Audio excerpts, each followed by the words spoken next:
like to welcome everybody to the Candidates Forum. Tonight we'll speak with candidates who are involved in contested races in the August 7th primary election.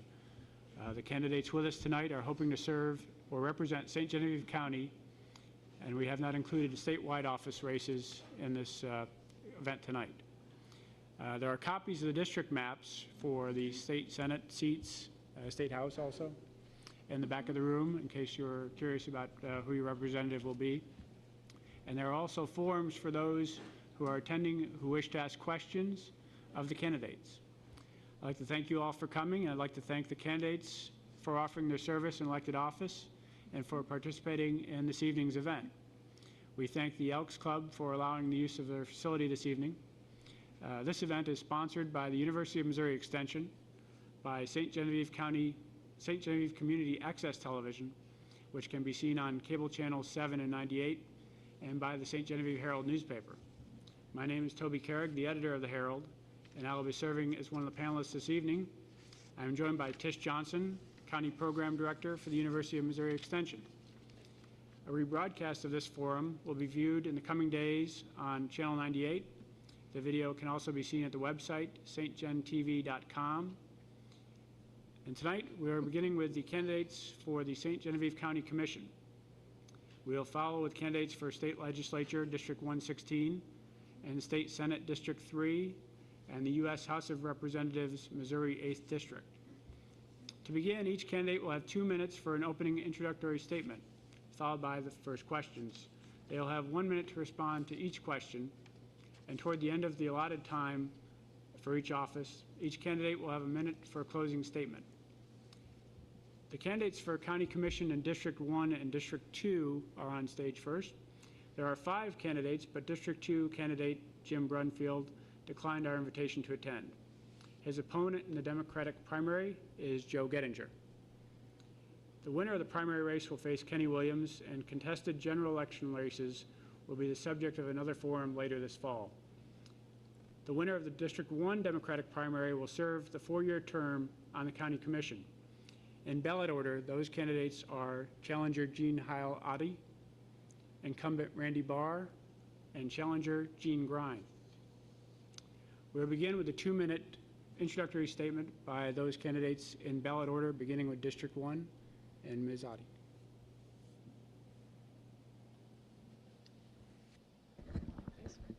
Good evening. I'd like to thank everyone for coming to the Candidate Forum. Special thanks to the Elks, or St. Genevieve Elks, for allowing us to use their air-conditioned hall. My name is Jean Heil-Otte. I'm the daughter of Renetta Heil-Orem and the late Donald Heil Sr. I'm married to David Otte.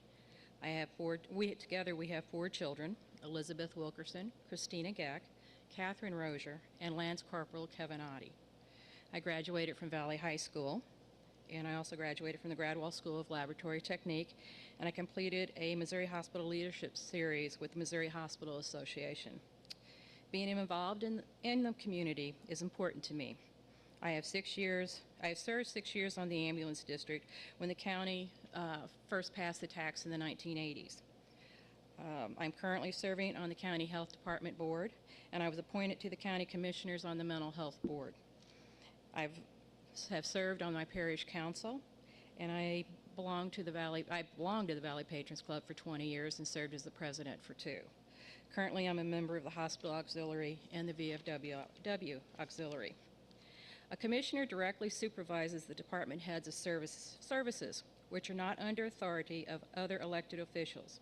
These areas of responsibility include road and bridges, facilities maintenance, planning and adopting the annual budget and tax levy, meeting regularly in open meetings, and approving and adopting contracts, agreements, and policies, and appointing members to various county boards. My careers have helped me to become prepared to perform the job of a commissioner. Currently, I work for Follett Bus Service, and I drive as a bus driver for special needs children 5 to 18. So I'm out in the county driving, and I see what our roads and what our bridges look like. For the nearly 35 years, I worked at our county hospital, including 9 years as the laboratory director. My responsibilities included managing 15 employees, developing and operating the department budget, recruiting personnel, writing policies and procedures, keeping up to date on federal and state health care guidelines, and leading the team through state-mandated inspections with no major findings. Issues I feel that are important to our county are continued growth of the county by maintaining current industry and developing new commerce opportunities for the continued success of our school so that we can continue developing our students to be trained and educated workforce for the next generation. I'd like to see that our recycling center is expanded. I'd like to find ways to recycle styrofoam and plastic bags, and I'd like to continue to reduce the waste in our landfills. I'd like to develop long-range planning for maintaining current infrastructures and expansions and communicate this plan to all county residents on a regular basis. I appreciate this opportunity to speak with you, and again, I would like to say thank you for coming.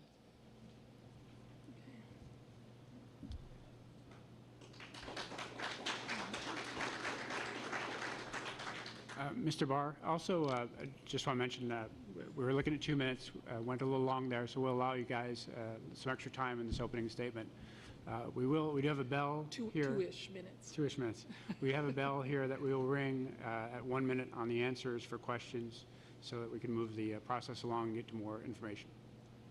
Good evening. My name's Randy Barr, and I've been commissioner for 10 months. The governor appointed me last September, and I enjoy my job. I didn't think I did good to the county, and I'm full-time. I'm on leave from the lime kiln. I'm the commissioner full-time, so. And I'm a chairman. I belong to a lot of committees. Down in Prairieville, they're Southeast Regional, but I'm the chairman of the Agriculture Subcommittee on the Air Quality Control of Southeast Missouri. I'm the member of the Solid Waste Board. I'm the member of the Southeast Regional Planning and Economic Board. I'm a member of Southeast District Commissioner Association. I support the county's 5% ordinance of hiring and buying. I'm the commissioner's liaison person on the county fair board. I support the St. Genevieve office of the Missouri Extension Office. I'm a member of the St. Genevieve County Farm Board, and I'm a member of the treasurer of the St. Genevieve Elks Club, plus I'm a member of the Eagles, St. Genevieve Eagles, St. Genevieve JCs, and the KCs, Knights of Columbus of St. Genevieve. I fully support organized labor. I got endorsed by Local 1104, Eastern Missouri Laborers, United Steelworker 169, and the Eastern Missouri Laborers Local. I support the Challenger Baseball program. Was involved in it for down at Prairieville last fall and St. Genevieve this year. And I got personal interests in the shelter workshop, and I think that's the greatest place there is up there. I support the port down because of the jobs it would bring into the county. And ever since I've been in there, we kept the county in the black, the budget in the black.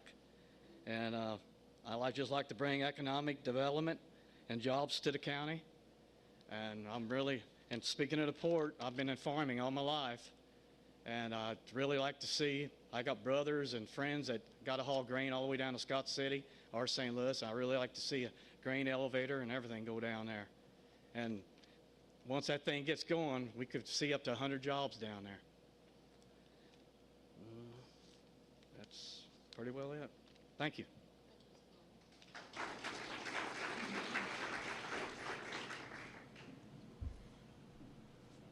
Okay, Mr. Grine. My name is Gene Grine. I want to thank you all for showing up and being here tonight. It'd be nice if we could go outside and be in the rain, but I don't see any rain right now. So anyway, I'm running for 1st District Commissioner, St. Genevieve County. I was raised in Ozora, which is in 2nd District, and I've seen the Ozora truck stop developed, and I've seen it undeveloped as it is right now. And I'm looking forward to helping the St. Genevieve County move to help this J&N truck stop get redeveloped to where it should be. We went from a $5 million business down to 0. So anything we can do to help J&N truck stop get back up and running, St. Genevieve County needs to work towards that goal. Being in my career, I've had the fortune of working underground. I've worked underground in an iron ore mine out of Pilot Knob. And I've worked at River Cement, which is an open pit quarry, developed cement. And one thing about mining, St. Genevieve County is mining. Our backbone is mining. And the sad part about mining, every time you take out a ton of ore, it's one less ton of ore to mine. So we need to look into the future because these mines will eventually play out. The iron ore mine I worked at Pilot Knob, it played out. And the economy in the late 70s, early 80s, they had no recourse but to shut it down. And at the time, we were looking at Pea Ridge Mine, and it's going to be developed in time, but that mine is going to be a huge iron ore source. But moving on to River Cement, I was very lucky to see cement mined, developed, and shipped. And the port at the new Bourbon port, I know how things are shipped on the river, and we're finally starting to use the Mississippi River to its full potential. The Mississippi River has been, St. Genevieve has let the ball drop on that. But anyway, during the 80s, the economy was bad. The economy today isn't any better, and I was laid off a lot. I worked with Paul Grass. I'm looking at him, and he knows what River Cement was like back in the 80s. And I was laid off so much, I had to make a decision what to do. I couldn't find a job, so I started our own business. And when I say we started our own business, I'm talking about Jan, myself. Jan's my wife. She's my business partner. And we are a mom and pop shop, auto repair, and there's very few people. We are a dying breed. I'm looking at Lisa Braun. Her and her husband own an auto shop, and she knows what it's like. I am small business now. 26 years of small business. I can relate to small business. Anyway, thank you.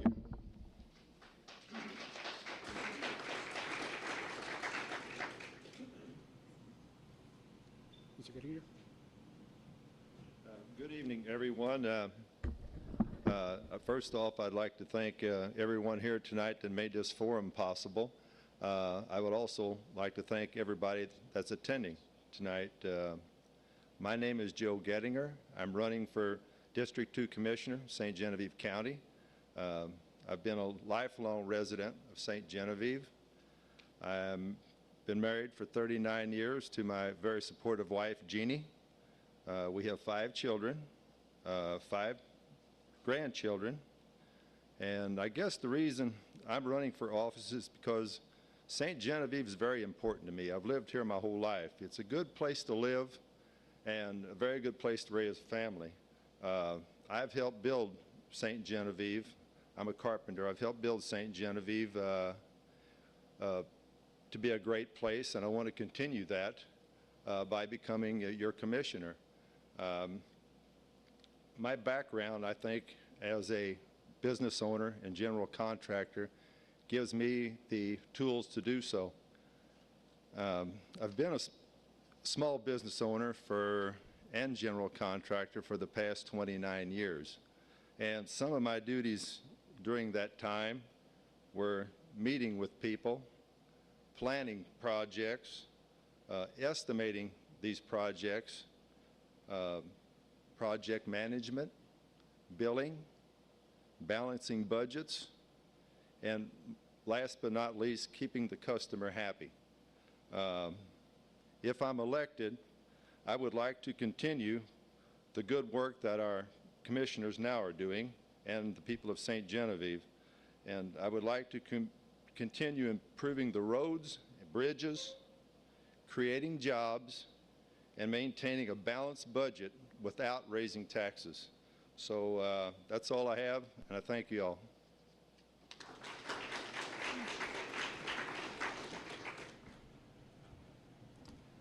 I believe the candidates are looking to pass the microphone around for the question and answer period. And let's start in the end with Mr. Gettinger and work back this way for the first question. Currently, the county does not have zoning as a vote from the people. I wanted to ask what your position was on planning and zoning in St. Genevieve County. Planning and zoning. Can you hear me? Can you hear me now?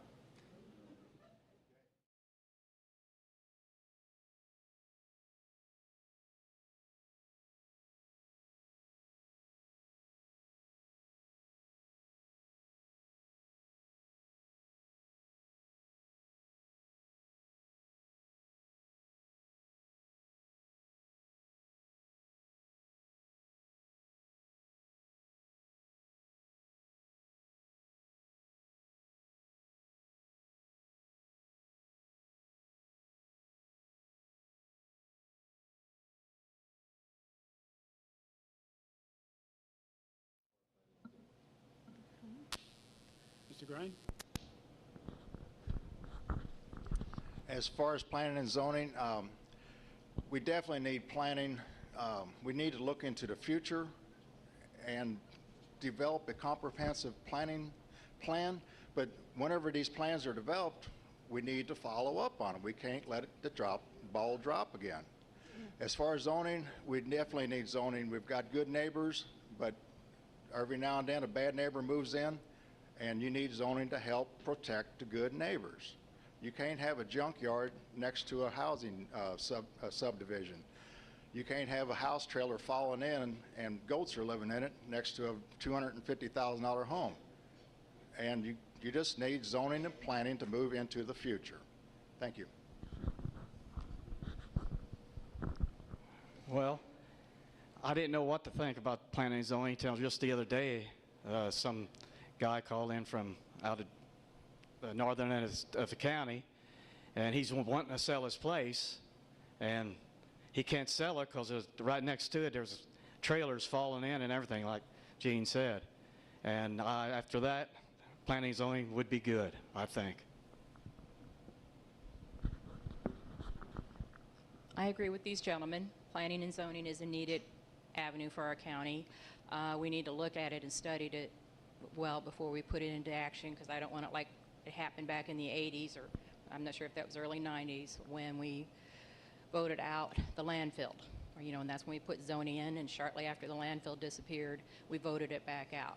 So if we do go with planning and zoning, we really need to sit down and think about it, study it, and make sure it's a good thing for all of the counties. I've been going out and driving by to meet people, and it is a shame when you go out and you see a $250,000 house, and on the next acre there's a trailer with a lean-to, or somebody's got a bunch of dogs, there, and it just takes down the property value of other people.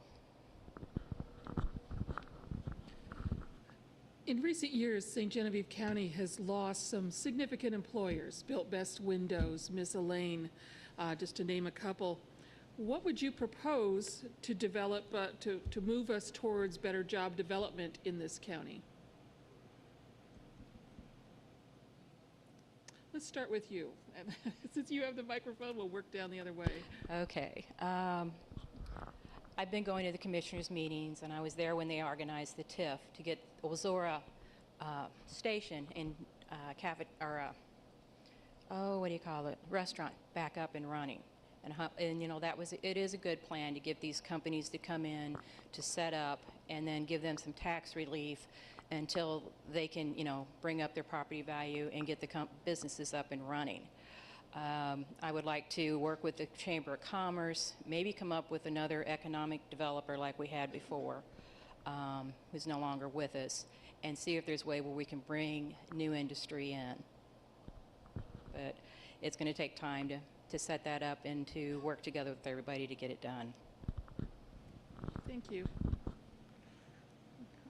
Well, that's one of my #1 priorities, is to bring jobs in St. Genevieve again, because it's really bad. Built Best, everybody shutting down, and with the TIF, I really didn't agree with that at first, but just like the old Zora out there with the TIF out there, 50% of nothing of something is better than 50% of nothing. And we need jobs in St. Genevieve, and that's why I'm for the port. And anything else, the Air Creek from Colorado, that company, I think it's playing out. They come in and they really sound excited about buying ground here and have 60, 70 jobs. And I think it's playing out now. Matter of fact, I heard they went bankrupt. So.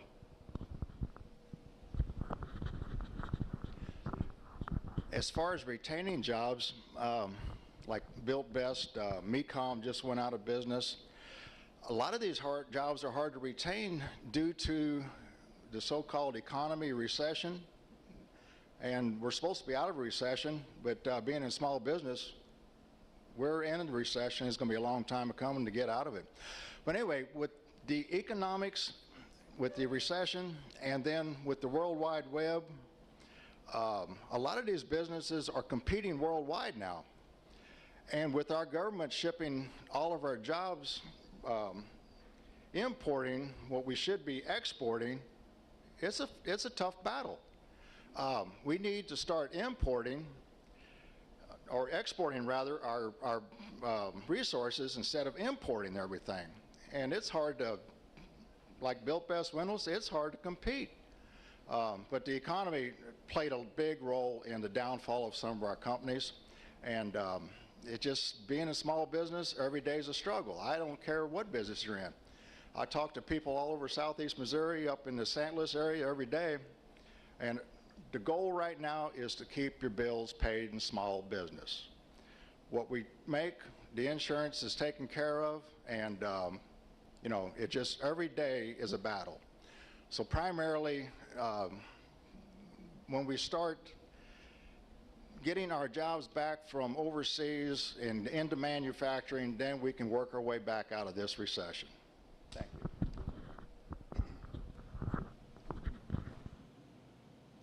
Yeah, I think our commission has already started working on the jobs thing with the Ozora station, the TIF.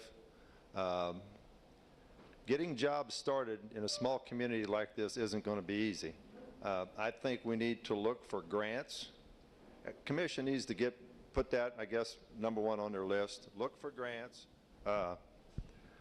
We also maybe need to create more TIF district. We have to attract businesses to come. You're not going to get businesses to come to St. Genevieve without offering them property or something. So it's going to be tough, but I think it can be done, and I'd like to be on that team. Thank you. Judging by the phone calls that come to the Commission's office, one of the most important issues to the citizens are which roads are going to be paved next.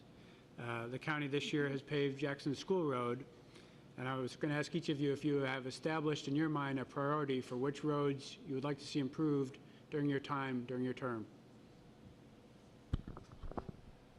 Yes, I've been approached by quite a few. It keeps going in and out. I've been approached by quite a few people. My first choice, and I've been working on this road, and I know it's very much traveled. The people are drowning in dust, and that would be Mineth Road, Pfeiffer, and possibly finishing Cave Road in the southern, in my district, or if I'm lucky enough to win. So that would be my priority.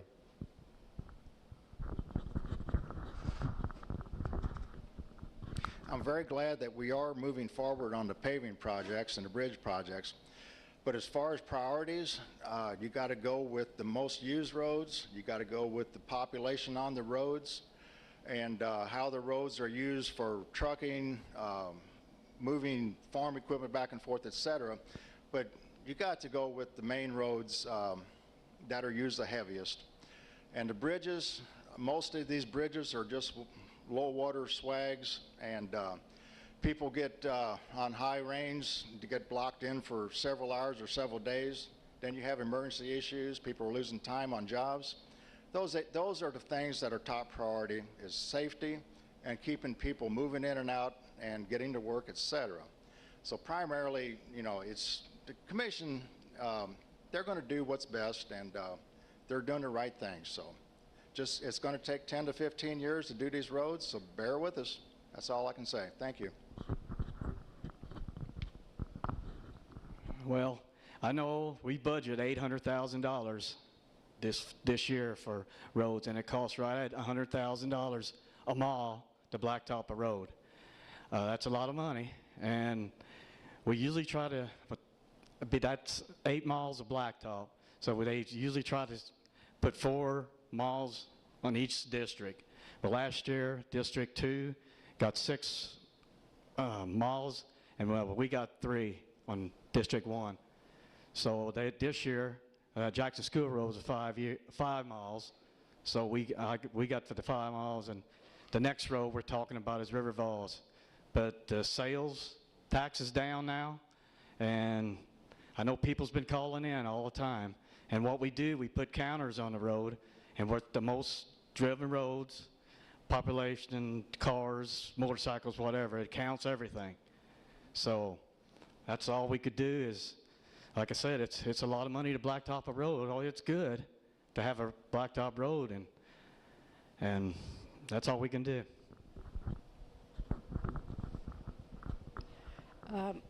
I'd like to set up a program for the roads and bridges, and I think the most frustrating I find from the constituents is they said, well, my road was going to get paved this year, but now it's not. It's put off till next year. Or they say they've promised me this year, and I'm not getting it because they said no. I'd like to set up a program where all the roads are put in. Every other year we check the travel, how many people go across that road, how much that road is used.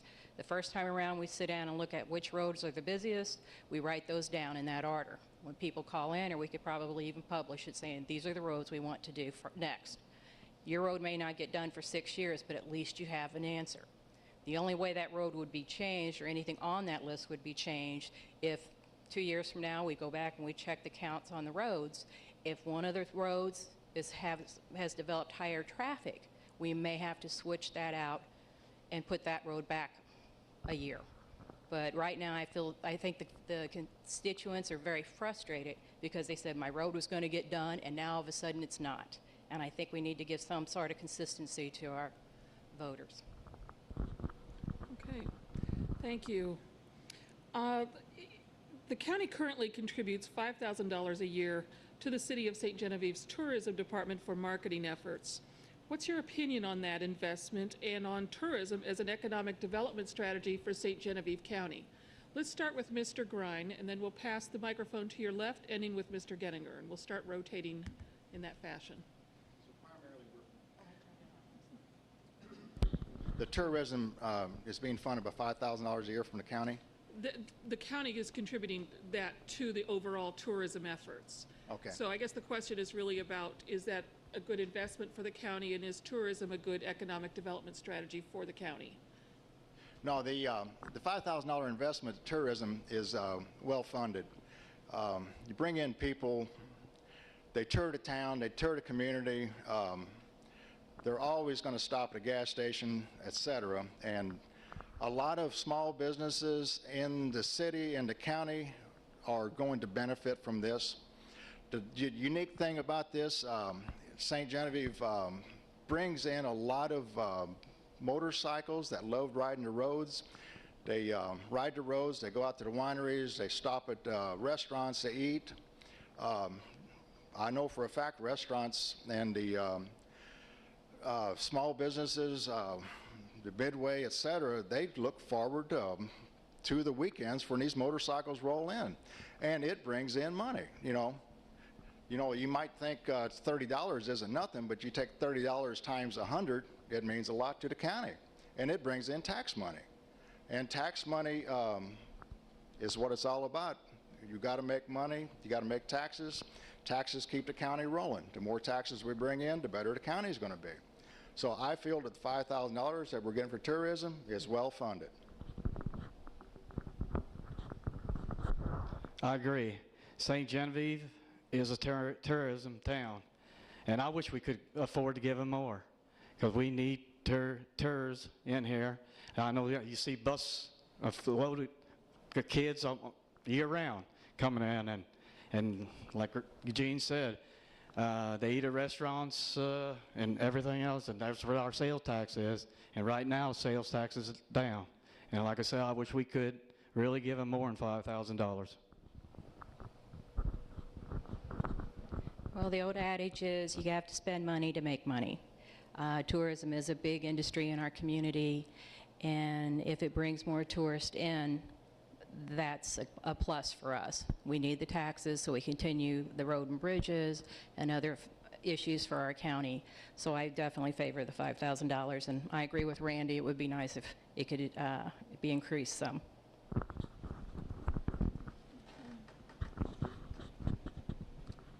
Yes, I agree also. We do need to do as much as we can for tourism.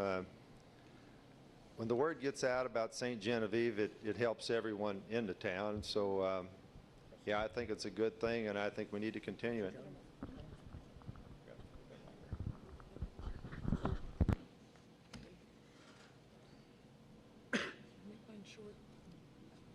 The County Commission took some criticism last year for its process in selecting contractors for the project to renovate the old jail, and this year for the project to replace the city sidewalk along Market Street. Do you support the way the Commission practiced their process during those occasions, or would you like to see it somehow done differently in the future? Well, I almost say I gotta support it. But yes, I do support what we did. That company from down in Tennessee, he didn't tell us the truth. We caught him in I don't know how many lies, and we just couldn't take him. He was going to bring, first he said he was going to bring bricklayers from Texas. Then the next week he said he's only going to bring 2 supervisors. And the week after that, he wasn't going to take anybody. He just kept changing his mind. And we couldn't go with him. And I do agree what we did.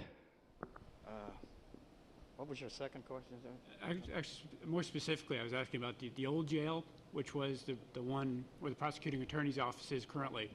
I'm sure, as you know, Dale Roth came to visit the commission to talk about the bid process there, and then also for the Main Street sidewalk, or Market Street sidewalk, that the city-owned property, where you were contacted by one of the contractors about the bid process in that occasion also.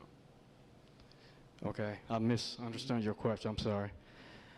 Well, I've been with organized labor all my life, and we try to use union people as much as we can. But we also got to realize we got to save the county money, and that's what we did. Gary helped on the sidewalk. We got cheap. The county really didn't have to help them. That was a city project, but it was in front of the courthouse, and we wanted to make the courthouse look better. And that's the reason we try to save the county money and the taxpayers. So, like I said, I try to use organized labor. I know Dale wasn't happy with what we did, the decision we made, but we try to do what's best for the county.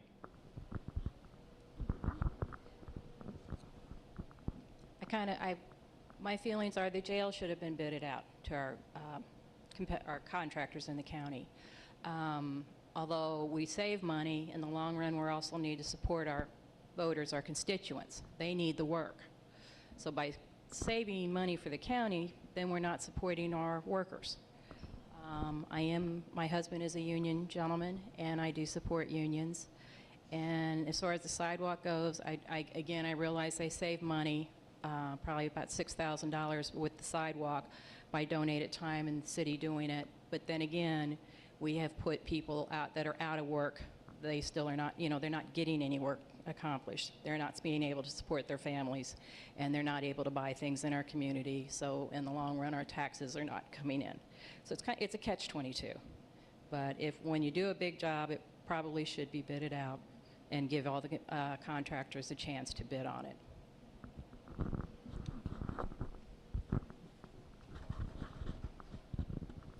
Yes, now I don't know the particulars on the jail or the sidewalk. I think Gary was just trying to save the county money on those two. Now, it's the old jail I meant. Now, the new jail, that one, I think they acted right. Yes, they needed to take that second bid because that was in the 5% rule that was set forward years before that. And I did hear a lot of bad things about the company from down south, so I think they handled that very well. And like I said, Gary, as far as I still think all work needs to be bid. I really do. I've been a contractor for a long time, and that's the way we had to do things. We had to bid, had to bid work everywhere. We had to find work, so that's a good practice. I think that it ought to be bid. Thank you. As far as the jail renovation, the new part being added, I'm glad that we went with the people from Perry County, even though no one from St. Genevieve County got the bid. The reason I am glad that we went with someone close is because if we got an issue, we can get to them. If we had an issue and they were in Tennessee, you're going to have problems. But being in business, you want to be able to go contact someone immediately, get the problem resolved, and move on. And the contractor from Perry County has hired several people, Yokers Incorporated, et cetera, to help with the jail. So they are trying to employ as many people from St. Genevieve County as possible. And I want to commend Sheriff Gary Stolzer. He's on the right track. His project is going to help the county revenue increase, and that's what it's all about. As far as the sidewalk on the county courthouse, I had to, wasn't involved in it, but I had a just personal opinion. It was nice to see the county and the city work together to get that sidewalk resolved, and it's turned out very nice, and the county and the city did an excellent job working together, and that's the way it should be. Thank you. Thank you. One final question. Let's talk a little bit about the county budget. It's always a challenge to make ends meet every year.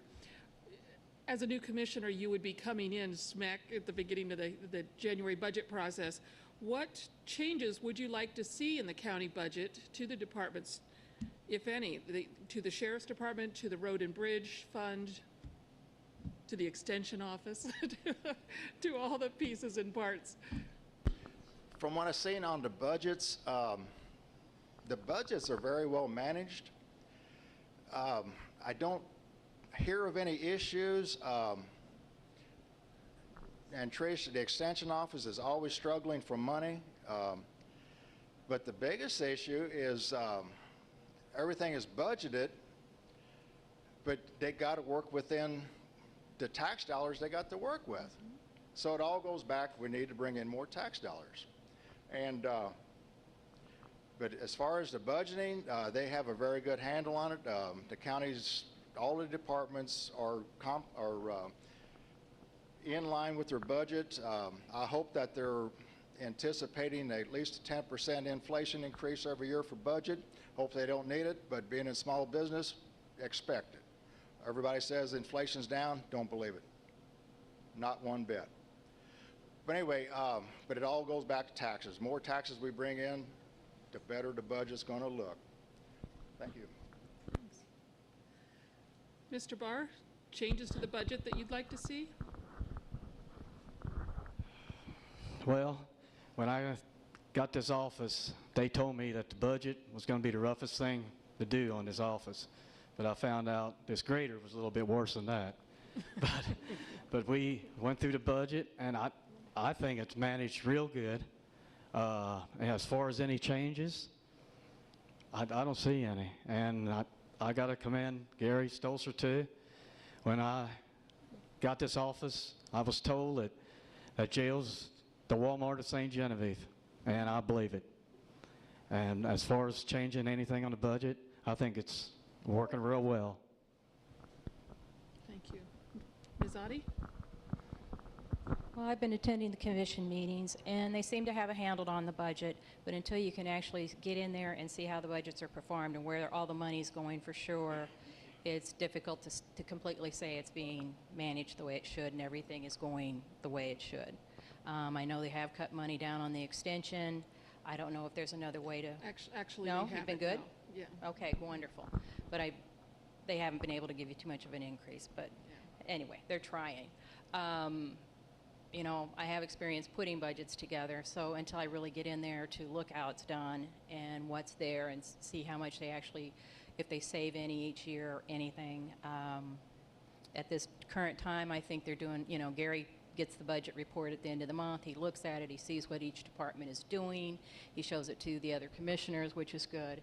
And right now, I don't see any changes. Thank you. Mr. Gettinger? Well, you know, I've been out going door to door, and that's one question that never came up, the budget. So I don't see anyone complaining about where the money's being budgeted to. So I would think I would probably have to go the first year and see exactly where all the money's being spent. And Gene had a good point. Need to expect inflation every year. I've been in business myself, and yes, everything's going up, never comes down. So I would probably have to wait 1 year and see how things were run and make a decision from there. Thank you.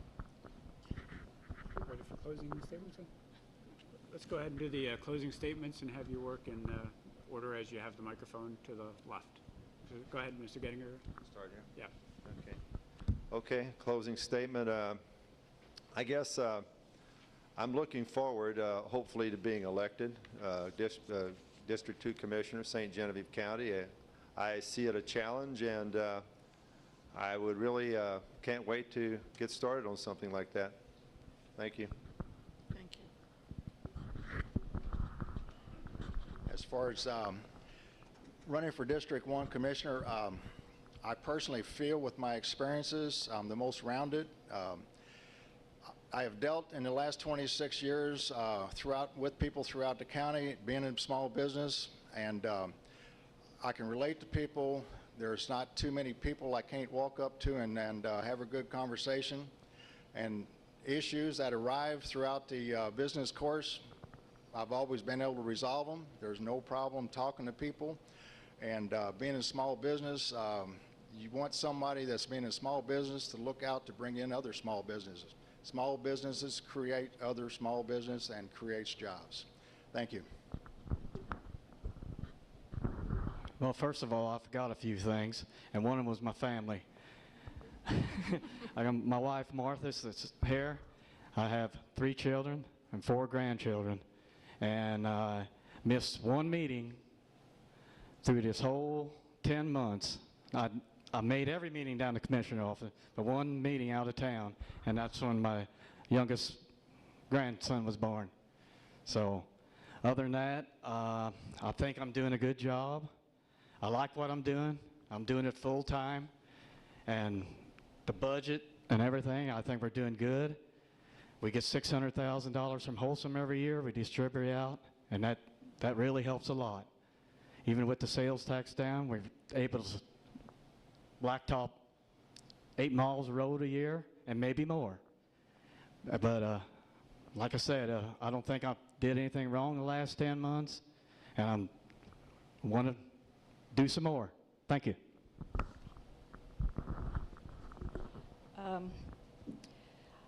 I promise to provide a voice of reason to the board, be a good listener to all sides of an issue, and make well thought out and objective decisions with good thought for the community in mind. I will treat all constituents with respect and fairness and make decisions based on merits of the proposals. My career and volunteer experiences have provided opportunities to make decisions as part of a team on a budget, which is extremely important in the commissioner job. As a lifelong resident of the county with my husband David, 3 out of 4 of my children live in the county and are raising their families. I currently have 5 grandchildren. I have a vested interest in ensuring that St. Genevieve County continues to prosper for your family as well as for mine. One thing I do promise to do for District 1 is once a month, and I've talked to a few of the restaurants in the northern part of the county, that I will post it in the paper, and on Saturdays, like from 1 to 2, I will go up and sit in one of the restaurants, and if you have an issue, you may come and talk to me, or if you want to know what's going on with the county, I will try to answer your questions. But that's the only way I can feel like I can get out to the people in the west end of the county and the north end of the county, so they can see what's going on, and so their questions can be answered, and they don't have to come in, get off work to come in to see me, because our meeting is during, twice a week during the daytime hours, So anyway, I would look forward to becoming your county commissioner if you choose to vote for me, and I thank you for your support. Thank you. I'd like to thank the candidates for coming tonight and sharing their time with us.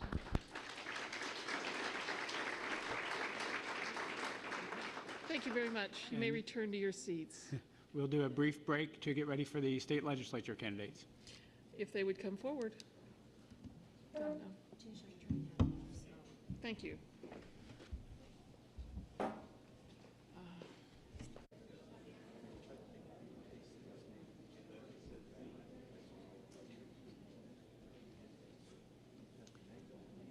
The race for state legislature in District 116 features 2 Republican candidates with no Democratic challenger, meaning the winner of the primary will represent St. Genevieve County and parts of St. Francis and Perry counties in the State House.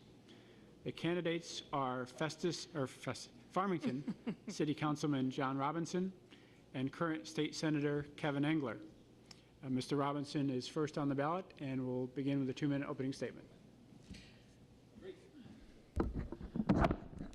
We're not very good at standing in one place. So. I just want to thank you for being here and giving me the opportunity to speak with you. Sorry, we've got Sorry about that. It's kind of wrapped around. Take your time. See, they knew that I was going to do this. That's why they do that. I am currently a Farmington City Council member. I have 4 wonderful kids, been married 20 years, and I reside in Farmington. One of the reasons I decided to run, I took about 2 years just really weighing this and talking to people in the community that know me.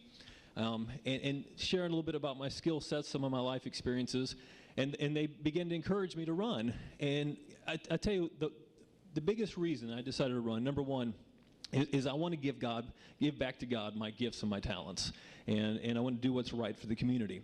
But the second reason that I think makes me most qualified is my perspective. I'm currently an insurance agent. I began to do that 6 years ago, but prior to that, I probably entered into just about every field. It took me a while to figure out what I wanted to do in life.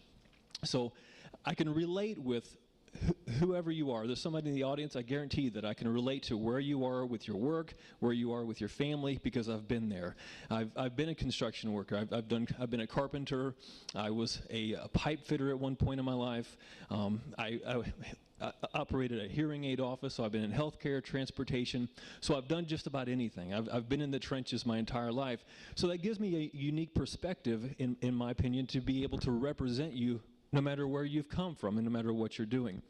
So I feel that that's a little bit unique in the legislature. And I tell you, I just want to do what's right.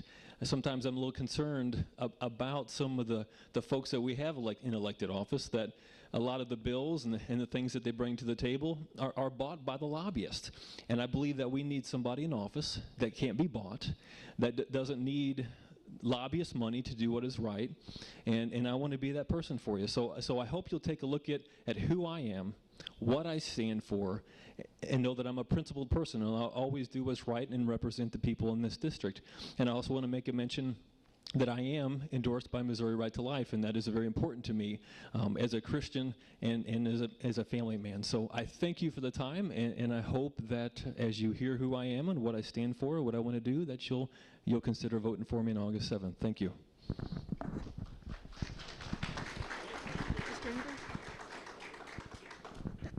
Good evening. I'm Kevin Engler. I'm your state senator. If you don't know that, I'm already in trouble. It's been a pleasure to represent you for the past 8 years and part of this county for 10 years. Before that, I was twice elected to the mayor of Farmington, where we worked with the city council and doubled our revenue without raising our tax rates. We went out, earlier you talked about things to do. We went out and aggressively marketed to bring people to town to get more sales tax and raise the standard of living in Farmington. Before that, I was on the city council, and I've done public service a lot with president of the Chamber of Commerce, president of the Lions Club, president of some of the other organizations in town and downtown organizations and things that we've tried to make Farmington and in the last 8 years, the Senate District, the 7 counties, a better place. But in St. Genevieve, every month, we have a listening post in Bloomsdale and in St. Genevieve. I believe I'm the first senator ever to do that on a consistent basis to try to take care of the needs, because service of constituents is the #1 priority. I've got a conservative legislative record, one of the most conservative over there. I'm the one that sponsored the bill to make English as the official language of the state government. I sponsored the bill that you voted on a few years ago to make marriage between a man and a woman. I sponsored numerous bills on tax relief for our veterans and elderly in different cases to really make things happen in our area. But I've also sponsored things that aren't quite as sexy. One of the things they brought up the other day is this county is a very much a mining county, and we did the mining legislation bill to all the rules and regulations that hadn't been done around the state, and we did that, worked with Tower Rock and Mississippi Lime and some of the quarries to make the regulations effective here. So we've worked broad-based across the state, and we've also worked for the citizens of St. Genevieve for the past 8 years. Thank you, sir. Did we start with the question you want? Yeah, let's do that. So very simply, what are your if elected, what are your top 3 priorities? Top 3. Okay. Well, the first one is economic. We have to create a better working climate in the state of Missouri so that companies will want to come to Missouri. It's profitable, and that involves several things. One involves getting a better legal system that we have set up on tort reform. We have to create an environment with workers' comp, tort reform, and employment insurance where they can make a profit. If you create an environment where companies can make a profit, they will come. I thought one of the interesting things is the president's proposal on giving tax credits so people will hire people. Well, I had one of my pallet makers down in Ellington say, I don't need that. I need somebody to buy my pallets. If they buy the pallets, I'll hire somebody. I'm not going to hire somebody when I don't need them, so then when I have to lay somebody off, I got to lay off my current people, because that's the government's clawback provision. So, economic development, the budget. We have to balance the budget. We have a constitutional amendment. We have less revenue now in the state of Missouri than we had in '08. So we have to live within our means. We have about 6,000 less employees that we've had to cut. We've had to learn to live within our means, and this next year it's going to be flat again when we have inflationary factors that keep things going. Our funding for education keeps having to go up, and yet we don't have the money to do it. We've made that a top priority, and that would be the third thing. If we're going to survive in this century, we have to be educated. We have to have an educated workforce. Does that mean that everybody has to go to college? Absolutely not. But we have to be put on a track where you can be a productive member of this society with a good living that you can support a family. We can't be all on minimum wage jobs. We have to have good jobs. Thank you, sir. Thank you. Okay, Mr. Robinson. I think the bill's going to go off a lot. My 3 main priorities, number 1, isn't talked about a lot, and that's state nullification. We were given the 10th Amendment for a reason. That means that we don't have to accept everything as supreme law that comes down from the federal government. What is not delegated to the federal government is delegated to the states. And so if we will stand up as legislators and declare state nullification, we won't have to worry about a lot of these issues that come from the federal government, like Obamacare. These things will be nullified, and we won't have to worry about it. So state nullification and state sovereignty is one of the things I think we need to work on the most. The second is definitely economic growth, and we do that by getting our hand around the throat of these regulatory agencies like the EPA and the DNR, who are the police of the EPA. And I'll give you a perfect example. Farmington, they came in there and said, you have too much radionuclide in your wells. And so, and they gave us this statistical data. There is a 1 in 10,000 chance that if you drink a gallon of tap water from your wells, over the course of 70 years, there's a 1 in 10,000 chance you might get bone cancer. So we're going to make you spend $4.3 million, if my numbers are right, to replace your wells. put these filtration systems in, and then you're going to be on the hook for nearly $700,000 a year so we can remove that and ship it off somewhere in a cave in another state. That makes no sense at all. So it moves towards bankrupting even our local city governments as well. So we just need to really get on these regulatory agencies, and I only got the two. Okay. Thank you. One of the candidates in this race has a higher profile for voting record than the other, but a Southeast Missourian story said that, Mr. Robinson, you opposed expansion of government. The story said you voted against the tax increment financing district and against historical designations that allow grant applications for state funding for repairs. Do you believe some of these positions can limit economic development? I do not. Are you talking about my position on them? Mm-hmm. I do not. I don't mind. I do appreciate the historical buildings. They look great, and I think the business owner should take care of them. But I don't think that if a building that is privately owned becomes dilapidated, that it should be the city's responsibility out of the taxpayers to take care of it. I believe that should be the responsibility of whoever owns that building. If they want to consider it historical, that's wonderful. And we all hate to see what looks like a toothless downtown, but we have so many burdens on us as taxpayers and as a state. I don't believe that we need to continually fund these things when they should be taken care of. It. They bought it, they should take care of it. The TIF districts, again, it is another way that I think creates too much competition through different states. There's so much, the different cities. There is enough private enterprise that wants to grow, that wants to do well and to grow into different areas, that I think it will leave it in the hands of the private sector and get the state and the local governments out of control. We'll see economic development. I think we need to make it fair across the board. Your question's got to be a little different because you asked him what he... Well, just your opinion on whether you believe his positions would be limiting on economic development. No, I think there's a couple things that need to be done on economic development, and I agree with him. We shouldn't be doing TIF districts. When I was mayor, we did not, and we kept a real rein on those things. And when we had economic incentives to industrial parks, we always did pilots, payment in lieu of taxes, to go to the schools to make sure that they were made whole. But we just did a project in Farmington on the old Value City building that involved tax breaks for the owners. And so I'm saying that probably needed to be done, but it was, in fact, a tax break for the owners. Statewide, historical tax credits and low-income housing tax credits have to be reined in. They are outside the state budget. They've expanded unbelievably in the last few years to where we're going to issue $500 to $600 million of tax credits for just a handful of people around the state of Missouri while we can't fund education. We need to get rid out of the tax credit business for those purposes. If we want to have a tax credit for pregnancy resource centers or food banks, that's one thing, social programs, but these are 100 times more costly, and they go to just specific individuals to create low-income housing or historical tax credits. We have to get a rein on it. We have to compare those to our education spending. And right now they're outside the budget, so they don't have to be. And so we keep improving these things, and it doesn't go through the legislature. As long as they qualify, we approve another tax credit. We have to get a handle on the tax credits.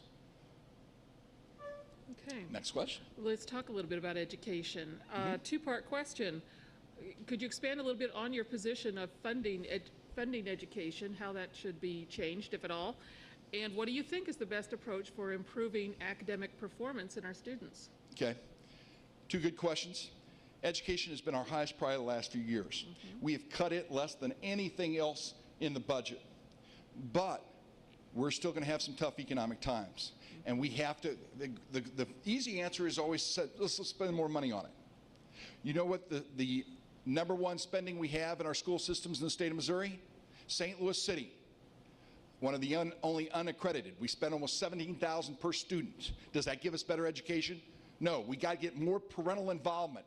And I think the direction what we need to do in education, I've got a couple kids that have taught, and you can't do everything. Teachers cannot be all things to all people. You have to have parents that will stand behind them, make them study, ask for achievement, and go about it that way. If we don't get parental involvement in education, we can spend thousands and thousands of dollars. We need to adequately fund education, and then we have to figure out what we're going to do with the foundation formula in the years to come to make sure that we can adequately fund it, but not overfund it.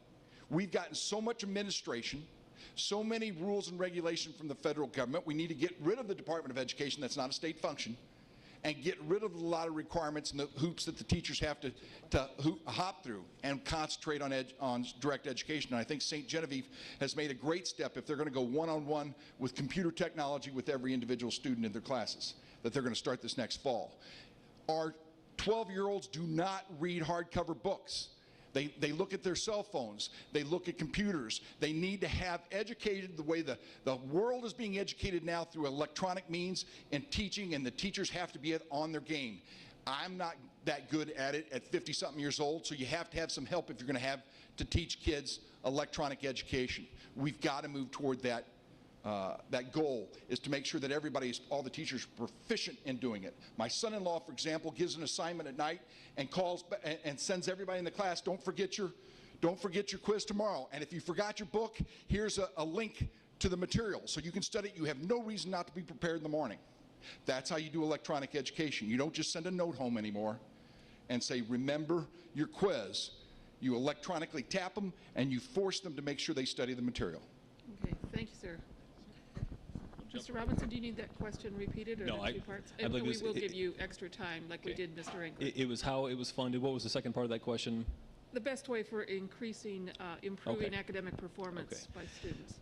Personally, I believe that education is the most important thing right now. We have students that are dropping out at record numbers. We full disclosure, I have my kids, I have 4 of them, all in private school because I want them to have a good, solid education. My oldest daughter's going in 6th grade, and she was evaluated. She's reading in an 8th grade level. And if I was convinced that the public school was doing what they need to do and they were given the ability to teach the way that the teachers want to, then I would not have them in private school. But I know these teachers are frustrated. I've talked to a lot of these teachers, and they feel like sometimes their hands are tied. They can't teach anymore. Instead, they've got this no child left behind, as Kevin referred to, and those areas that's unconstitutional. The Department of Education should have no place in our state education. And what it's doing is it's causing these teachers, instead of teaching and educating that they want to, it's making them teach according to the test, the standardized test, because they feel they have to get these kids to pass that. If they don't, then they have threat of going to a charter school, losing accreditation, and those type of things. So that, in my opinion, is the biggest thing that we need to do. Is we need to get rid of the Department of Education.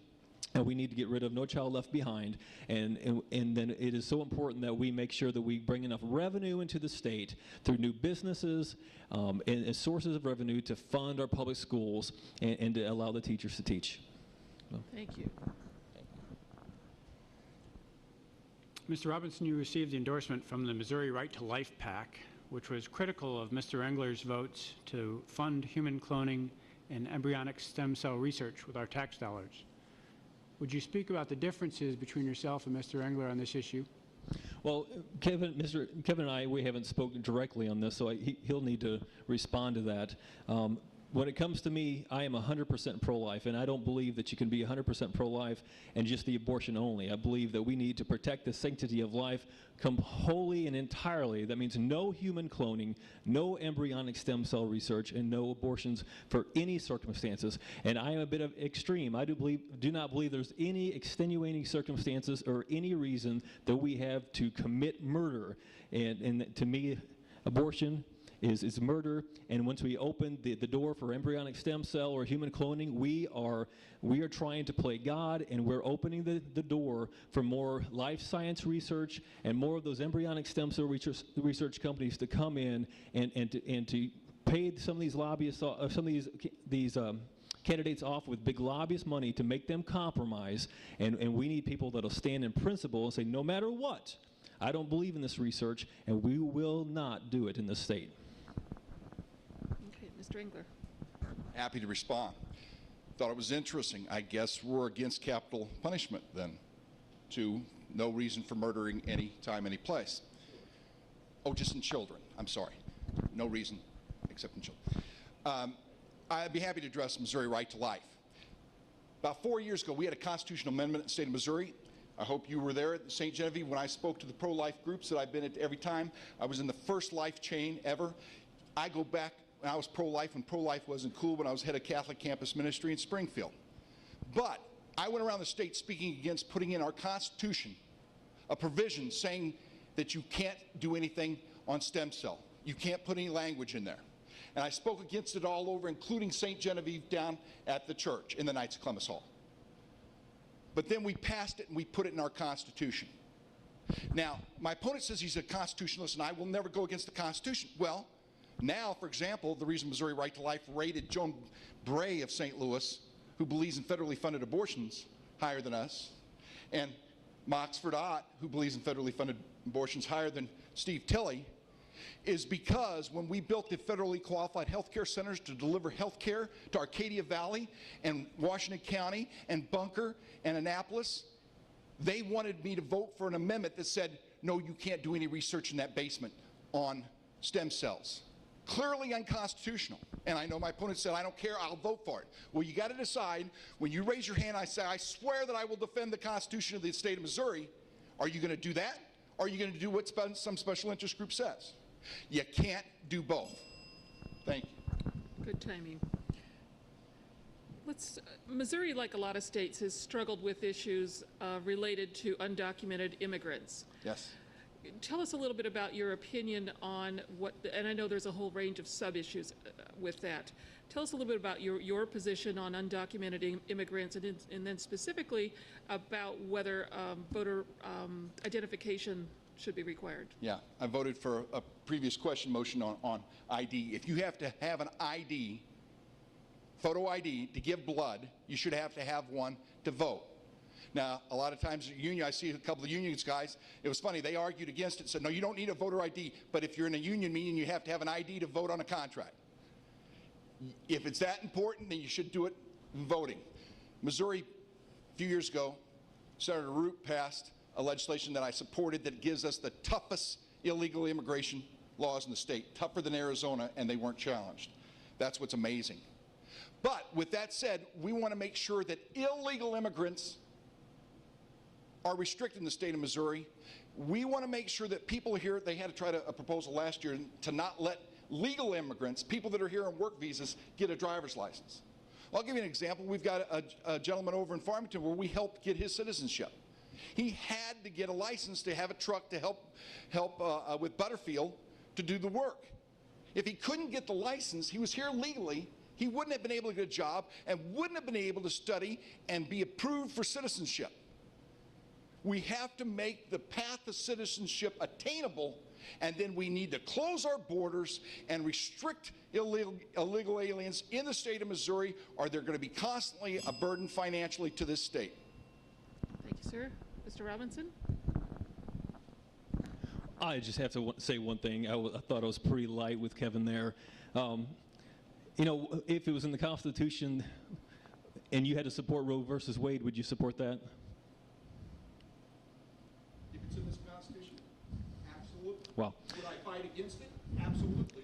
You can't swear to something and then go against your word. when it comes to human life, you can, and that's going to be the difference. What other options? So, What other options? when it comes to, see, this is the difference. So when it comes, Wait, Jeff City. You can't just say something like that and let it go. no, you attacked me, so I need to respond. Please. When it comes to voter identification, you better believe it. I spent 12 years in Phoenix, and I remember at one point I was in the west side of Phoenix walking to a Circle K, not a soul there spoke English, not even behind the counter.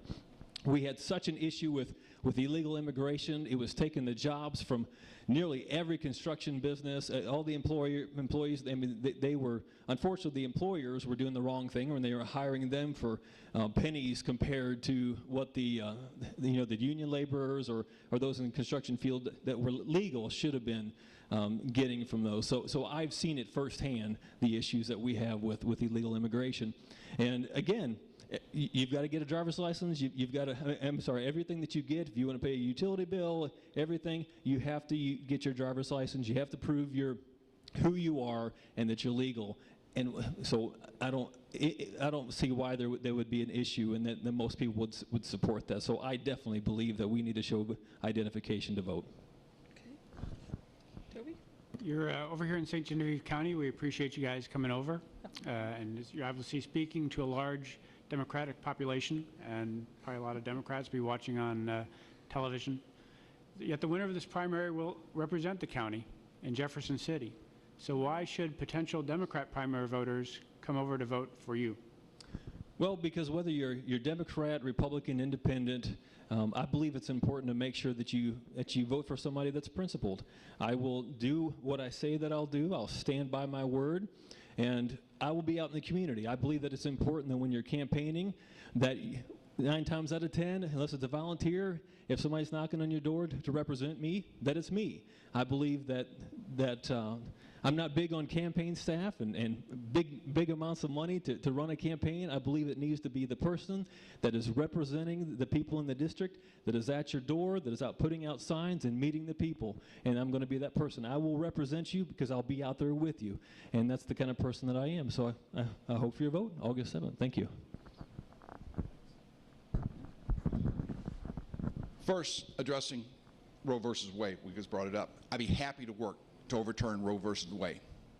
I spend time in the life chain. I spend time devoted, but I am not going to do things that are unconstitutional.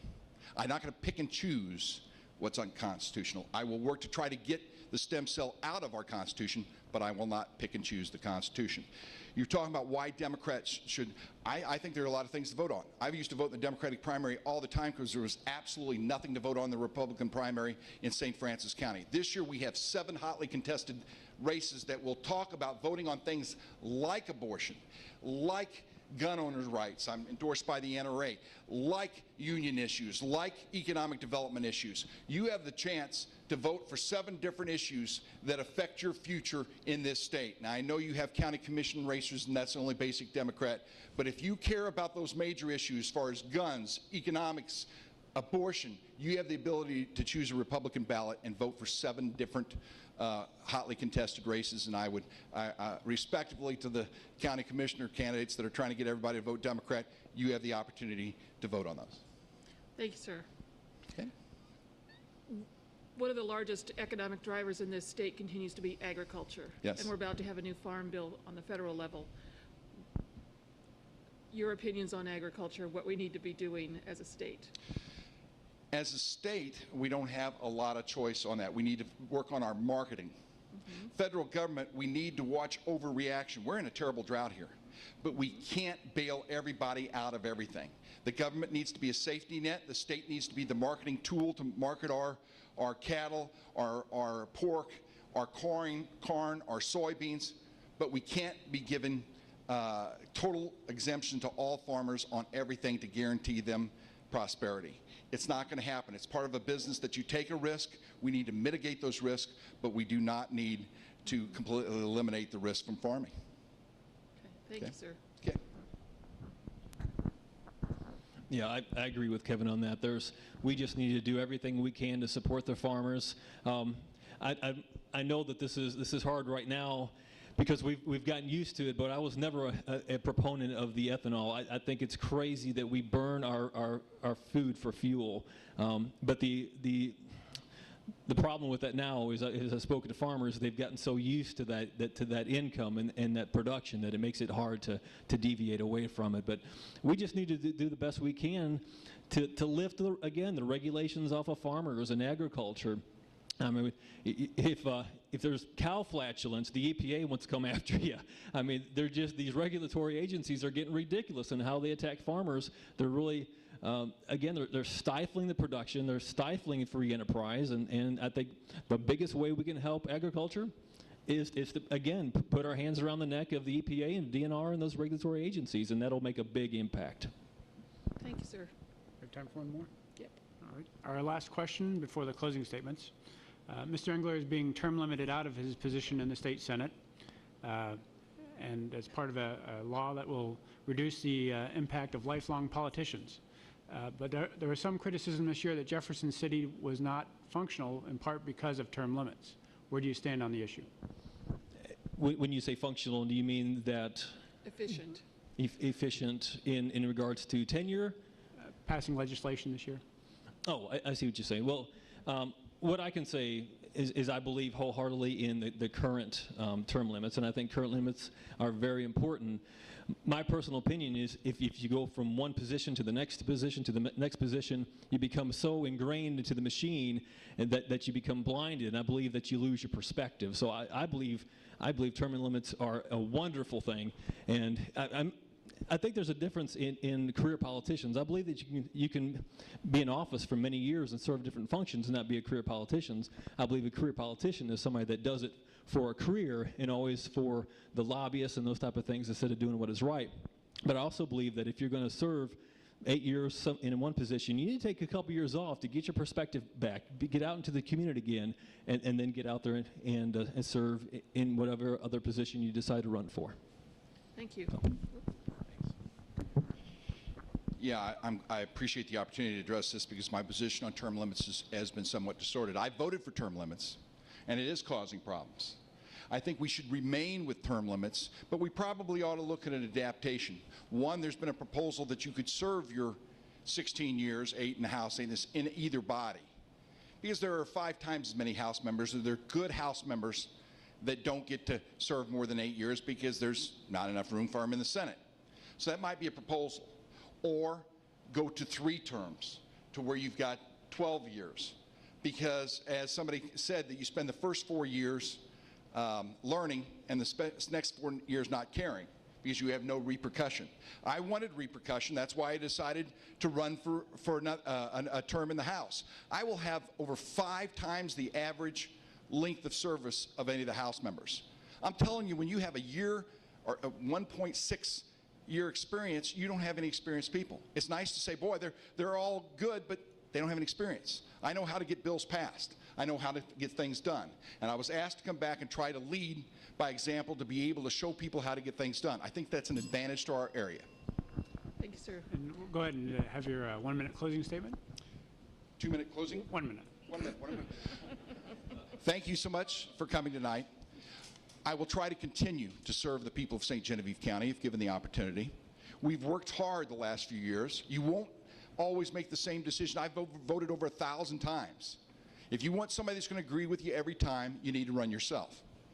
I try to get as much information as possible and make educated decisions for the voters of my district. We've done great things, protecting Second Amendment rights, reducing the amount of abortions in the state of Missouri greatly and down to 1 abortion clinic in the state now. We've done things well, balancing the budget in tough economic times. Once we turn around, we will be poised to take over. I'd like the opportunity to continue to serve, and given your vote, I'll get that opportunity. Thank you. Thank you. Again, thank you for allowing me to be here. I really want an opportunity to serve you because I believe that my skill sets, my life experiences, and the things that I've done in my past have really prepared me for this. And I'll be a principal leader for you. One thing I didn't share is I have more than 10 years experience as a manager of different companies and large companies where I was in charge of the budgets. But I was very hands-on. I went out into the field and worked with my employees. I trained my employees. And one thing I've learned through this entire process is I don't know everything.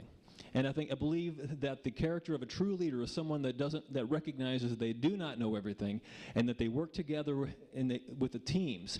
And so my strategy, and what I believe wholeheartedly, is to go out and build advisory groups with different businesses and industry and farmers and meet with them on a regular basis. Say, look, you have a perspective that I don't have. Help me see this. And as a team, let's go together to do what's right for our state. Because if I do it all by myself, I'm not going to make the right decisions. We need more advisors, and we need to work as a team to do what's right. And that's the kind of person I am, and that's what I'll do. Thank you. Thank you very much. We'll take a brief break and bring up the state senate candidates.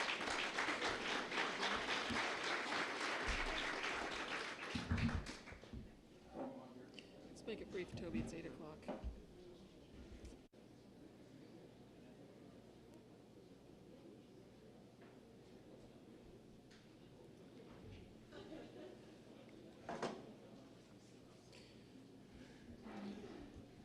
State Senate District 3 is an open seat, with Senator Engler being term limited out of his position.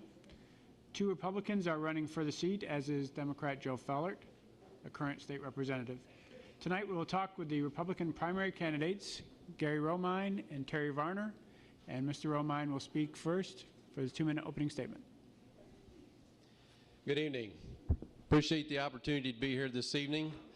This is my 3rd event today, so I'm getting to know myself pretty well, so bear with me. My name is Gary Romine. Grew up in Poplar Bluff area, went to a 2-room country school, moved to Farmington area about 35 years ago. My wife and I started our company 24 years ago. We grew our company to 20 locations. A few years ago, I had a chance to sell those stores, and with those proceeds, we had the opportunity to come to St. Gen and be a part of opening MRV banks. And since the beginning of that effort, I've served as chairman of the board of that venture and been actively involved.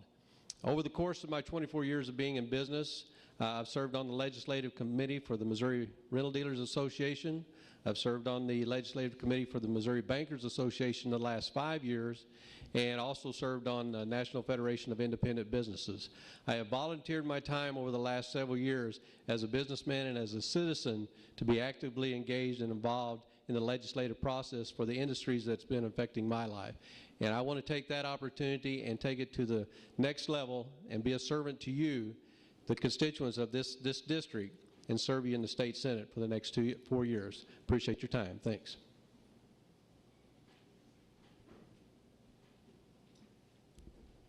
Hi, I'm Terry Varner. I moved here in approximately 10 years ago, I guess. I fell in love with a local woman, Jackie Grindstaff. We've been married since then. We live on a small farm off Highway C. Jackie is a longtime teacher, educator in the school district.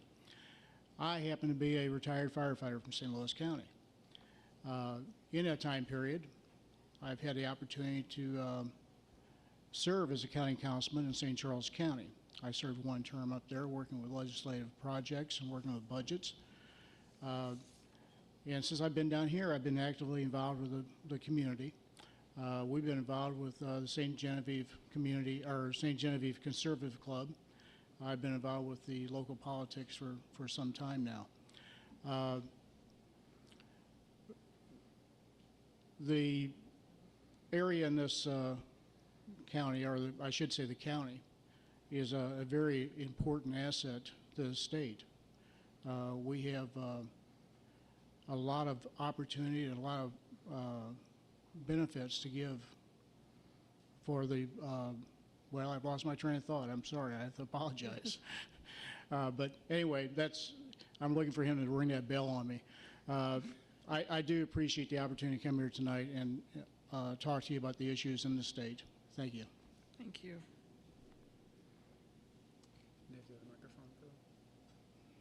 This one here, or Oh, you want to give him the microphone? either one. Both of you have, on your campaign literature, have talked about stimulating economic development and creating an atmosphere for more jobs. Do you have specific proposals that you would offer for those areas? We'll use this one, otherwise we're going to have a situation. All right. And let's begin with Mr. Varner. One thing we need to do in this state, like all other states across this country, we need to start reducing taxes. We need to start reducing regulations upon businesses.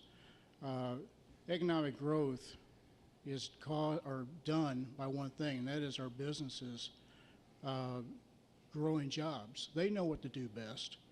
And if we allow them to do that by reducing their taxes and the regulations, they can do that in a state. There are several things that have been going on in the last couple of years. One,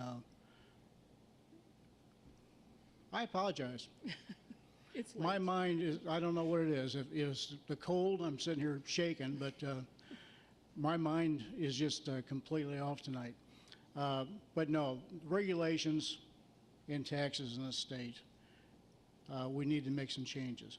We need to get lower taxes to not only residents and to the businesses, but regulations so they can grow jobs. Thank you.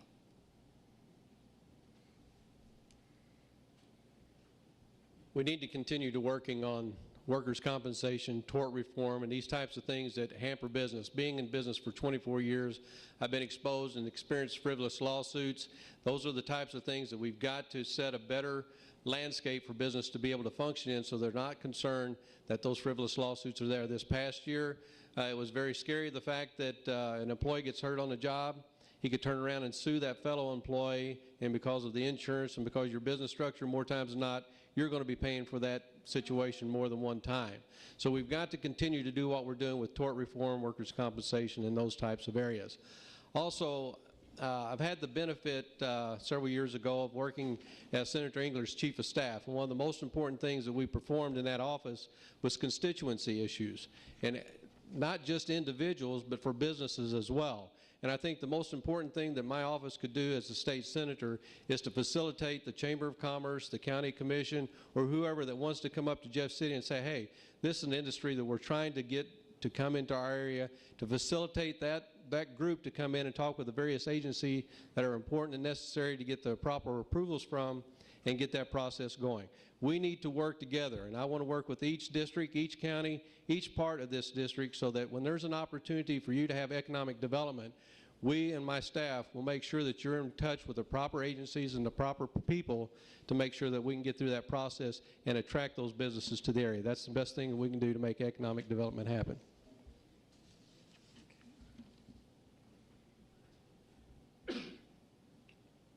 Okay. Yeah, I do. I'm sorry. Mr. Varner, you've stated publicly that you support what's commonly known as a fair tax, which would replace all federal taxes, payroll, including Social Security and Medicare, gift to state, with a national retail sales tax. Could you say a little more about your views on taxation? Well, As everyone knows, we're totally overtaxed in this country. We have a lot of folks in this country. In fact, I believe it's closer to 47% who pay no tax at all. Those folks are illegals, drug dealers, etc. The most economic or most equitable way of paying taxes in this country would be through a consumer tax. A consumer tax would be used to, or you would pay a consumer's tax anytime you purchase new products, not used automobiles, not used furniture. Those would be tax-free. But on the level where taxes are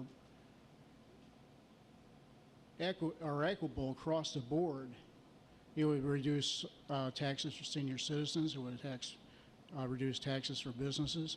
Especially on businesses, there would be no production taxes. It's only on consumer goods. And I believe that's a fair and equitable way of doing it.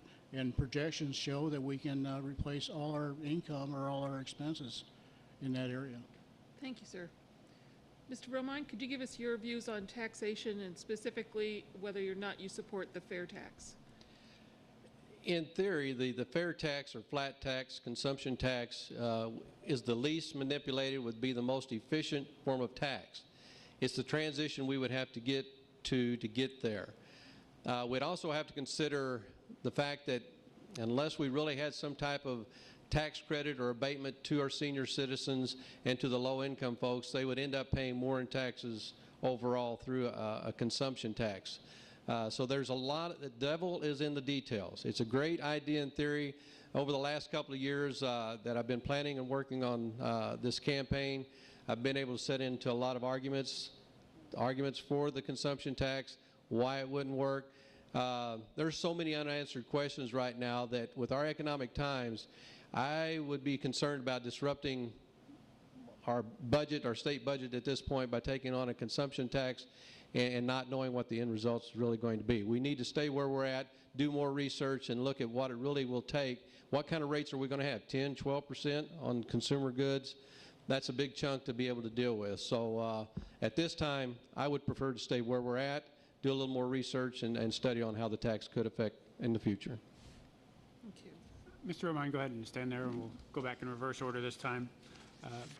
Both of you place an emphasis on education, yet judging from the items I've read on the campaign literature, seem to approach it from a little bit different angle. wonder if you would talk about your position on education in the state of Missouri. I graduated with a teaching degree. My first 4 years out of college was as a high school teacher. I taught 2 years in Branson, Missouri, and then 2 years in the Farmington School District. I currently serve as president of the board for Mineral Area College Board of Trustees. Education is a very important part of my life and my history. My youngest daughter is a second grade teacher.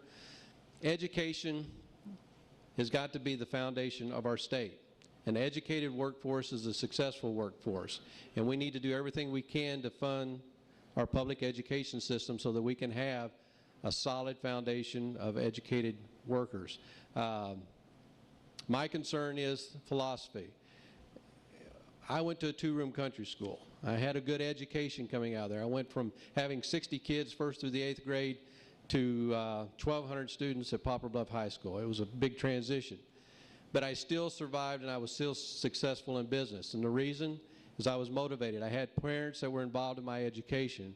And I think as Kevin said earlier, we've got to do a better job with our family and parents being involved in the students' education.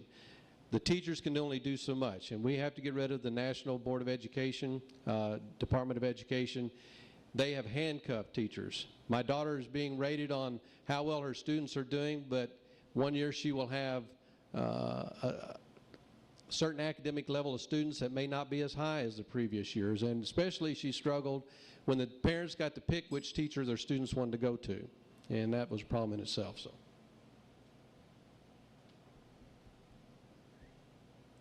Well, I have to agree with Gary on all aspects that he mentioned. What we need to do is we need to put control of our schools back to where it belongs, and that is the parents, the school board, and the teachers. Again, Gary is right. Not all teachers are bad teachers. They get a lot of students that do not wish to be educated. They do not cooperate in classrooms, and they get graded on these things in their evaluations, and it's not fair. Some people talk about a national evaluation. You can't do a national evaluation set on certain standards. You don't know what the situation is per classroom and per teacher.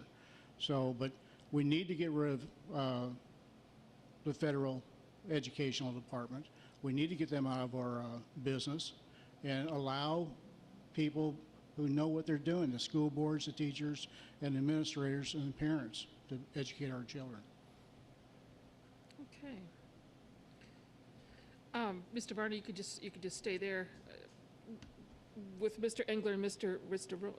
Robinson, we had a nice little exchange on the subject of immigration. So I want to raise the same question to you. And simply, what are your positions regarding undocumented workers and illegal immigrants? Undocumented workers and immigrants in this country is doing a vast injustice to our citizens.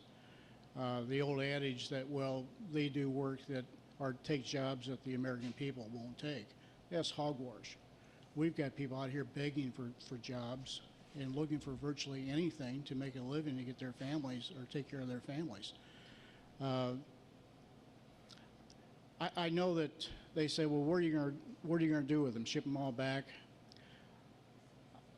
I don't know. I know that what we need to do is we don't need to go out and round them up in big sweeping sting operations. What we need to do is just what Arizona is doing, and that is if you stop someone and they do not have proper identification showing that they're a legal citizen, then they should be sent over to the immigration department for transport back to their home country. But now we're paying a lot of our tax money, our welfare, and other services in this country to illegals, and we shouldn't be doing that. Okay.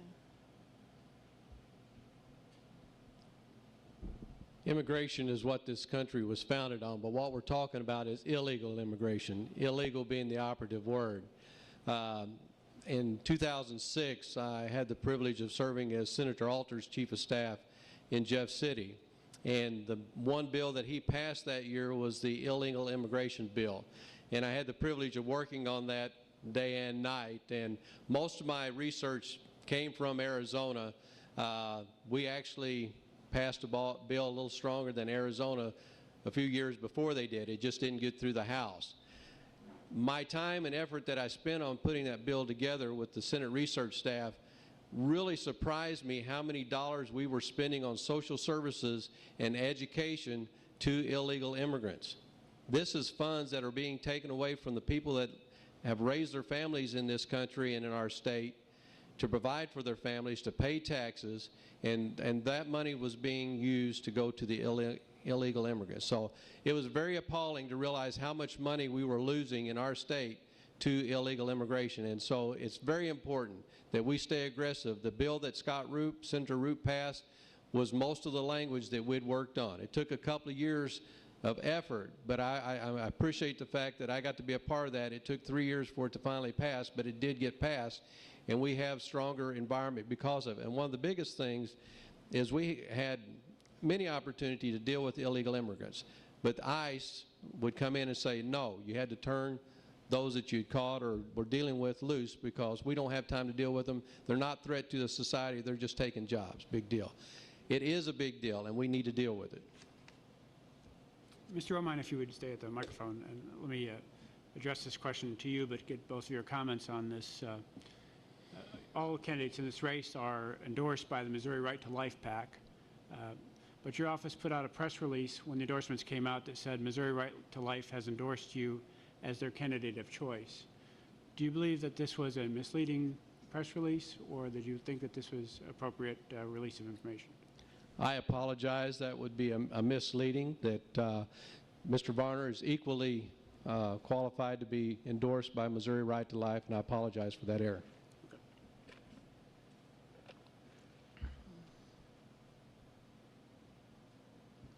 I accept your apology on that. The only thing is that it wasn't just an error, more than just a press release. I received copies of a letter they sent out to the constituents of the district saying that he was the choice of Missouri Right to Life. And for myself, who is a grassroots candidate who has no money, I can't fight things like that coming from candidates who has hundreds of thousands of dollars to do so. So, you know, the damage has been done. I appreciate his apology now, but that's not the whole answer. That's not the whole story. Okay. Mr. Varner, you can remain if you would, please. We've heard a couple of little differences between you, but how would you say that you differ from your opponent in representing the Republican point of view as you're running to be the Republican candidate? I don't represent the Republican point of view. I represent the citizens' point of view. As I said, I am a citizen candidate.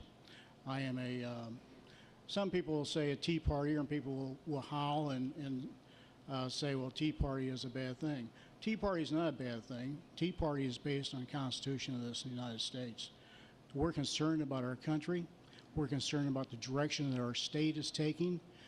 Our elected officials in Washington, D.C. and Jefferson City are completely controlled by lobbyists and PACs. We have to make a change for the benefit of our children and our grandchildren in the state. Are we going to allow things to continue the way they are, or are we going to make things better for our grandchildren and children? No, I'm not a Republican as far as the establishment Republican. In fact, I've been endorsed by the Republican Liberty Caucus, the folks that are trying to put the Republican, the original Republican intent back in the platform. So. Do you need that repeated, sir? Yes, please. Just how do you differ from your opponent in representing the Republican point of view as you're running to be the Republican nominee? 8 years ago, I ran for state rep and was in this very room 8 years ago going through this process. Steve Tilley won that race. But over the last 8 years, I've taken the time to fully understand the party's position on issues. I've been going to various meetings all across particularly St. John and St. Francis County and Perry County to understand the constituency concerns and the needs. I've been taking the opportunity over the last 8 years to prepare myself to understand what it really takes to serve in this position, to serve the constituents as well as the party's needs. Am I going to be 100% Republican? Absolutely not. If that's the case, you just need to send a monkey or a robot up there. But I'm here prepared and taken the last 8 years to study the process, to study the people of these counties, be actively engaged in the legislative process through the businesses I'm involved in, to understand what it takes to serve in this position. And that's the one thing I want to hope this crowd sees tonight, is that I've worked very hard to prepare myself to be here, and I want to serve the constituents of the 3rd District. I'd actually like to ask a follow-up question, if I may, Toby. Sure. And now that we've kind of established your political views on that level, what areas do you think you can work with the Democrats on? What are the bipartisan points of meeting, do you think, that will happen in the legislature? I think we're all interested in getting economic development going in the state. And I think that each year the Republican Party tries to throw up right to work as a platform item. I think that's flat wrong. I think that they've chosen a platform this last 2 years that's caused division and confusion within the Senate as well as the legislative body as a whole. We've got to bring the workers and business and management together so that we can create an environment that's good for the worker, as well as for the business. My dad's Local 513, my son-in-law's IBEW Local 1. I understand both the labor side and the business side of economics. And I can take that history and that knowledge and that working knowledge of both sides and balance it and blend it together to create a great economic environment in this state. Thank you. Mr. Varner? Could you repeat that again? Where are the points that you believe that you could work with the Democrats in the legislature? Okay. Let me say something first. My opponent made a statement about right to work. My opponent has been endorsed by one of the biggest right to work organizations in this state, and he's in this country, in fact, and he's accepted $10,000 from him. And I find that a little disingenuous that he would say that. As far as me working with the Democratic Party, I used to be a Democrat. I understand a lot of things that the Democrats are going through. This is a Democratic community. And what is number one issue here? Jobs. We have to bring jobs here to this state, to this community. And that's where I can work very well with the Democrats. Now, the Democrats have been ignored basically in Jeff City for a long time by the majority. It's time that we work together for the betterment of our state and for our community. We have to be able to work together and solve the important issues in the state. Thank you. Toby? Both of you guys are running to succeed Republican Kevin Engler, and in fact, one of you worked for him for a time. How would you say your politics compare with his?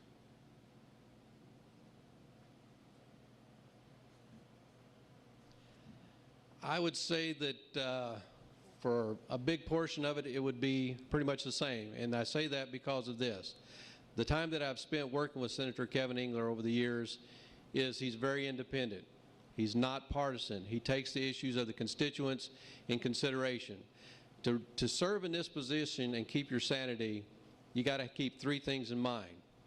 First is your faith, then your constituents, and then caucus. If you keep those principles in line, which is what I've seen Kevin operate under, those principles over the last several years, you can do this job and keep your sanity. And that's the basis that I plan to continue to run this campaign and to serve in the Senate with.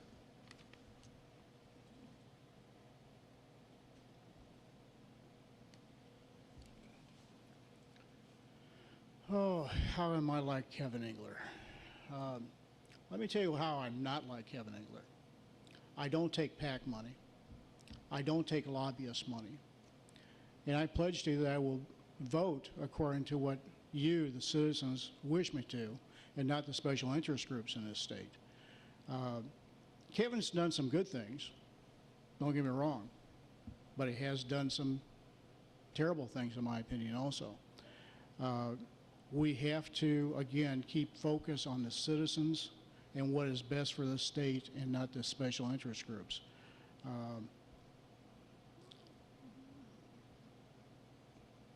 No, I just hope and pray that I'm not like Kevin Engler. Mr. Varner, we'll go ahead and have you begin the closing statements. So if you have 1 minute to sum up. Well, you can tell tonight I'm not a professional speaker. I never claimed to be. What I am, though, is I am a caring patriot about my state and my country. I mentioned our kids and our grandchildren, and that's what's important here today, folks. That's what's important on August 7th. Are we going to vote our conscience the way that we feel is going to best suit our children?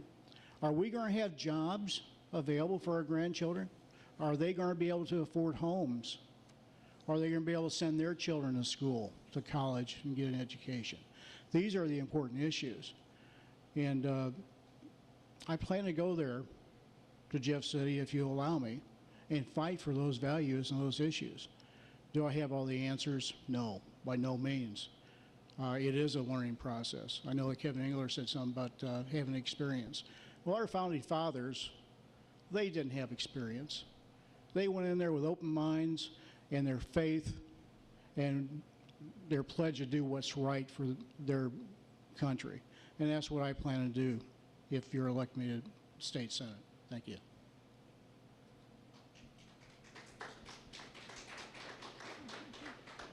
With the average tenure of about 5.7 years in the state legislature at this point, we have a lot of turnover with term limits. And I am in a position with serving 3 years in the Senate as staff member, as serving 24 years on the legislative committee for the rental industry and for the banking industry and for the National Federation of Independent Businesses. I have prepared myself for this position and have a working knowledge of what it is to be in Jeff City and in the state Senate and in the Capitol. I am prepared and I am willing and I desire to serve the constituency. I have volunteered 24 years of my life to do, as a businessman and as a citizen, the legislative responsibilities before me.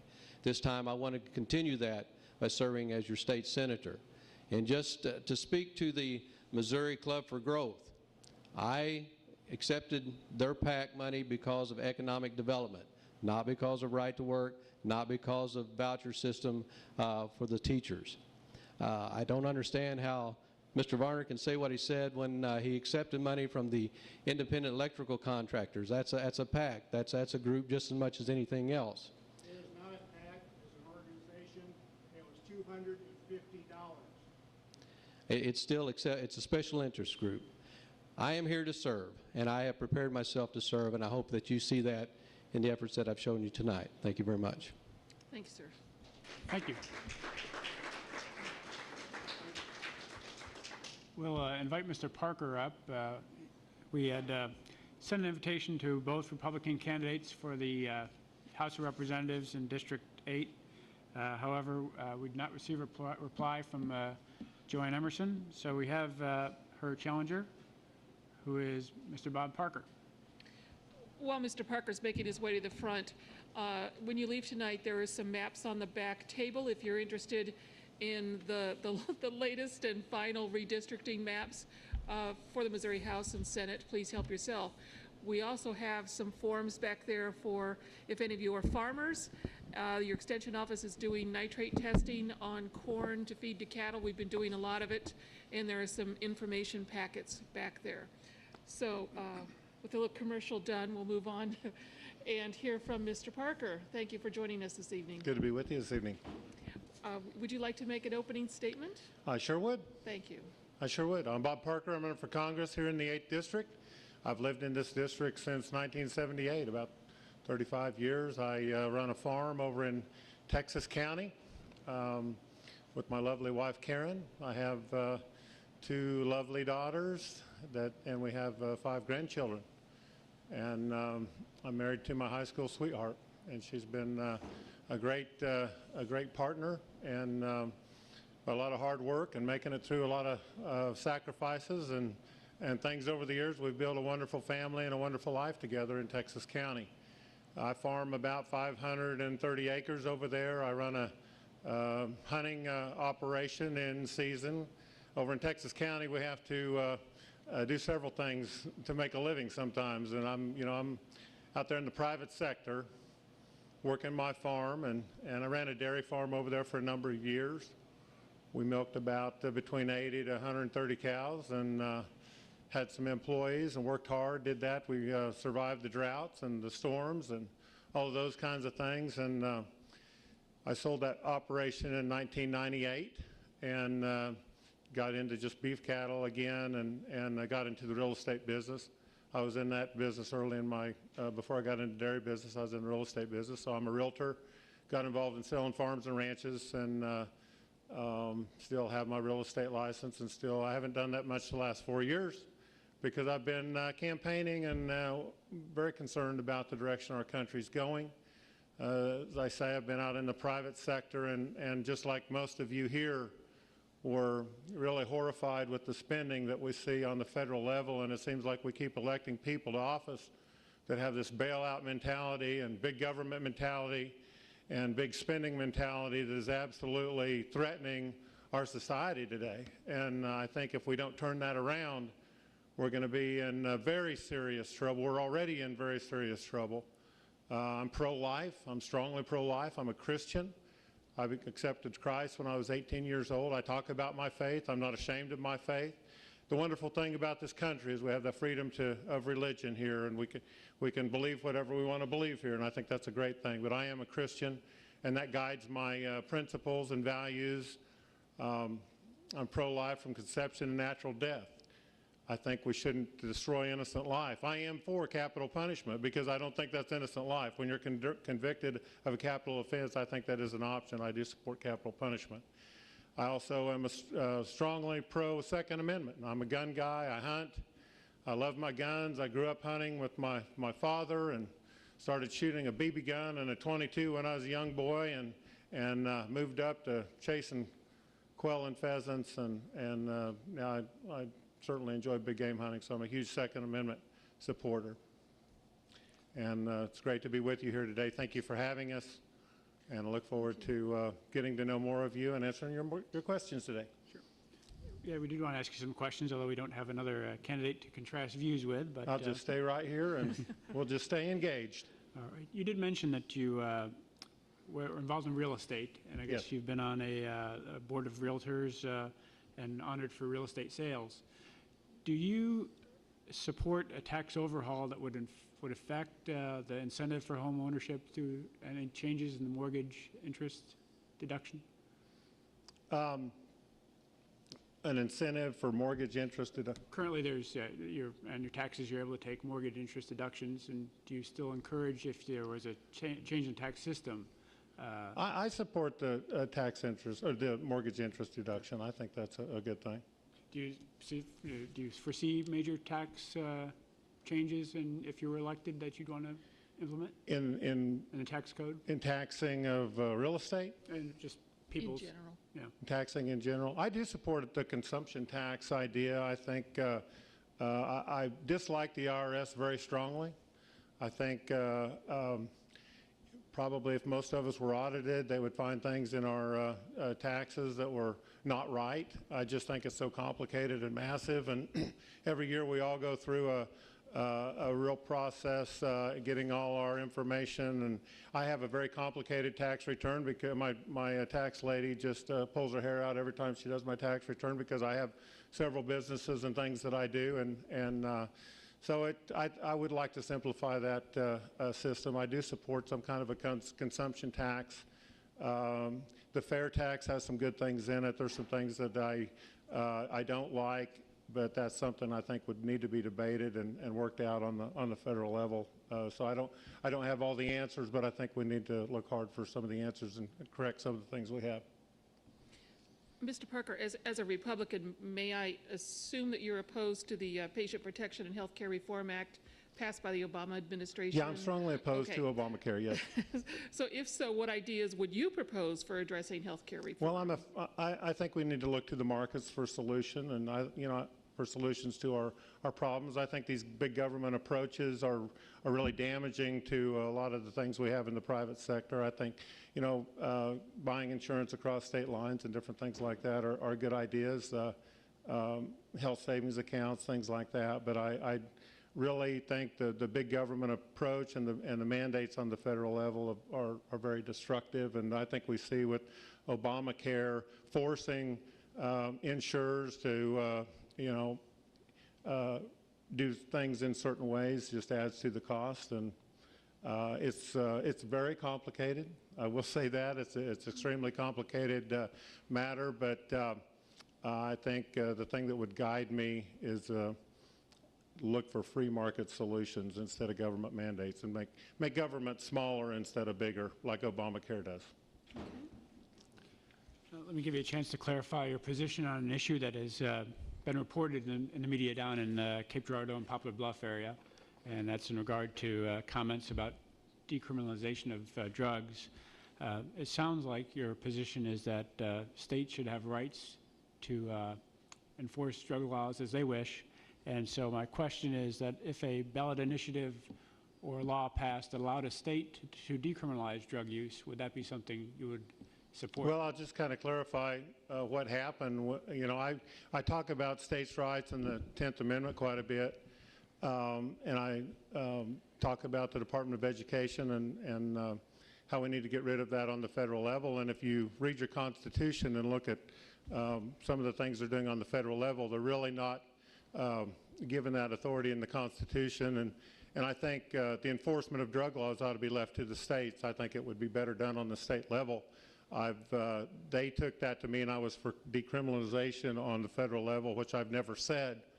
I'm not for decriminalization and legalization of drugs, and I'm glad you asked that question to help clarify that. Now, the reporter down there in Poplar Bluff, Scott Fawn, who's a convicted felon, took that to mean decriminalization and ran with it, and he made a phone call to the head of the organization NORML and told him that I was for decriminalization of drugs, and they did a story based on what Scott Fawn told the head of NORML, and he said, "Oh, that's great, Bob Parker's all on board. I'm real happy with Bob Parker." But when he really got the other side of that, and we have some emails from him we'll probably be releasing later, that he realizes that that wasn't my position for the legalization of drugs. So I think drugs are very destructive to our young people and our society. If it is a states' rights issue, though, would you foresee a state that someday legalize? I know it's legalized as medical marijuana in some locations. I just don't get into that issue. It's not my issue. I just think it should be left on the state level. But in a general sense, I'm not for the legalization of drugs. But of course, if the state wanted to debate that and do that, I just think that's a states' rights issue. Thank you. As a nation, we have energy issues. Yeah. Do you support reducing our dependence on foreign oil? And if so, what specific strategies would you support? Well, I certainly support reducing our dependence on foreign oils, and I've been frustrated for a long time when you see how our energy producers are regulated and taxed in this country, and how the restrictions, that Obama has now on offshore drilling and things like that. And yeah, there's environmental concerns that we certainly have, but we have the technology available to do it in environmentally friendly ways. So I think we need to do everything we can to develop our energy resources here in this country and, create jobs in this country. I'm for the Keystone Pipeline. I think that would be a good thing. Certainly renewables and things like that I support, but I think it should be done by the markets instead of government incentives and credits and things getting in and picking winners and losers and things in the market. I'm a free market kind of guy. Do you have a position on cap and trade? I oppose cap and trade. I think that'd be a horribly destructive program, so I would oppose the cap and trade that's currently being implemented by the EPA right now. I think it's just going to be devastating, and would certainly do everything I can to oppose that. I would like to get rid of the EPA. I'd like to shut them down and turn that back to the states, because while the EPA started out as did some good things and had some real issues to deal with, we are seeing the end result of creating an agency that really doesn't have a lot of accountability. And they're to the point where they're regulating things and implementing agendas that I think are very destructive to our freedoms and our country. Okay. If I read your positions correctly, you seem to be critical of federal bailouts for private industry, including the auto industry. That's a position that is going to possibly cost Mitt Romney in the state of Michigan this fall, and just wondered if you thought the government should have assisted in auto bailouts. I don't support taking taxpayer dollars and bailing out the auto industry and other industries. I think the federal government ought to stay out of that. I think the auto industry still has a lot of problems that they really haven't addressed, I think, because of these bailouts. And again, I'm a free market kind of a guy that people, if I don't manage my business and my farm in the right way, I pay the price. I've known that ever since I've got into the private sector years ago. And just like a year like this, we have a horrible drought going on. I may have to sell my cattle soon. We're out of grass. And I've never had to do that. But I'm not looking for a government bailout. I knew that when I started raising cattle, that I needed to get in as good a shape financially as I could and give myself enough room so if that happened, I could survive it. Well, I've got my operation paid for after 35 years. I don't have a bank payment. I've worked hard to get in that position. I'll survive this drought with the good Lord's help. And I think that a lot of the companies that are out there, they have to manage their businesses in a way that are sustainable, that'll work. And by bailing people out, it sends all the wrong messages. And the Wall Street bailout was, I think, incredibly destructive to our banking system. It kept those managers in there that are not good managers and they're continuing to gamble with your money. And I think that's wrong. I think we're seeing a real transformation of the way America works, and I think it's a very bad thing. Go back to my favorite question of the night, what I asked our state candidates. With regards to immigration, what is your position regarding undocumented workers and illegal aliens? I've been frustrated with the illegal immigration problem for a long time. I thought years ago they ought to put troops on the border, do whatever it takes to stop the illegal immigration problem in this country. Both parties have not, I don't think, done a good faith effort to really address that.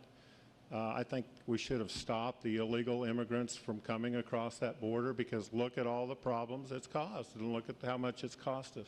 I mean, they're good people.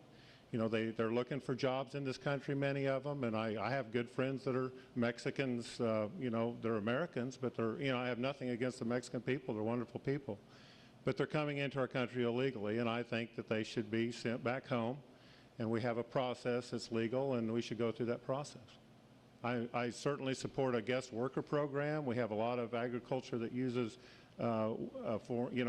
workers to harvest their crops and watermelon and do a lot of things like that, and I think that's okay, but they should do it legally, come through a guest worker program. So I support that, but I don't support amnesty, and I don't think it's right that somebody sneaks across the border and 2 days later has a baby and then they have an American citizen. I'm against the anchor baby kind of a situation. I think that, again, just creates problems that we really don't need and can't afford. Kind of a follow-up, and actually my next question is going to be about your position with regard to the border itself. You mentioned you like to see troops there, and I believe you have talked about improving the fence there, which some places are estimating a cost of $16 to $20 million per mile. Do you think there's a way in the budget to pay for such an investment? Do you think that's a worthwhile use? Well, we see pictures of this huge fence with the huge top on it that leans over, and they throw the grapple up there, and they climb up and go over this huge, massive fence. So, I'm not sure that a fence on every inch of that border is the answer, but I think we have the technology and the troops that we could certainly do a much better job on our southern border and keeping illegals. The people down in that area of the country, they're aware of the areas that a lot of these people are coming through. I mean, there's, and we need to do a much better job down there with our troops guarding that border.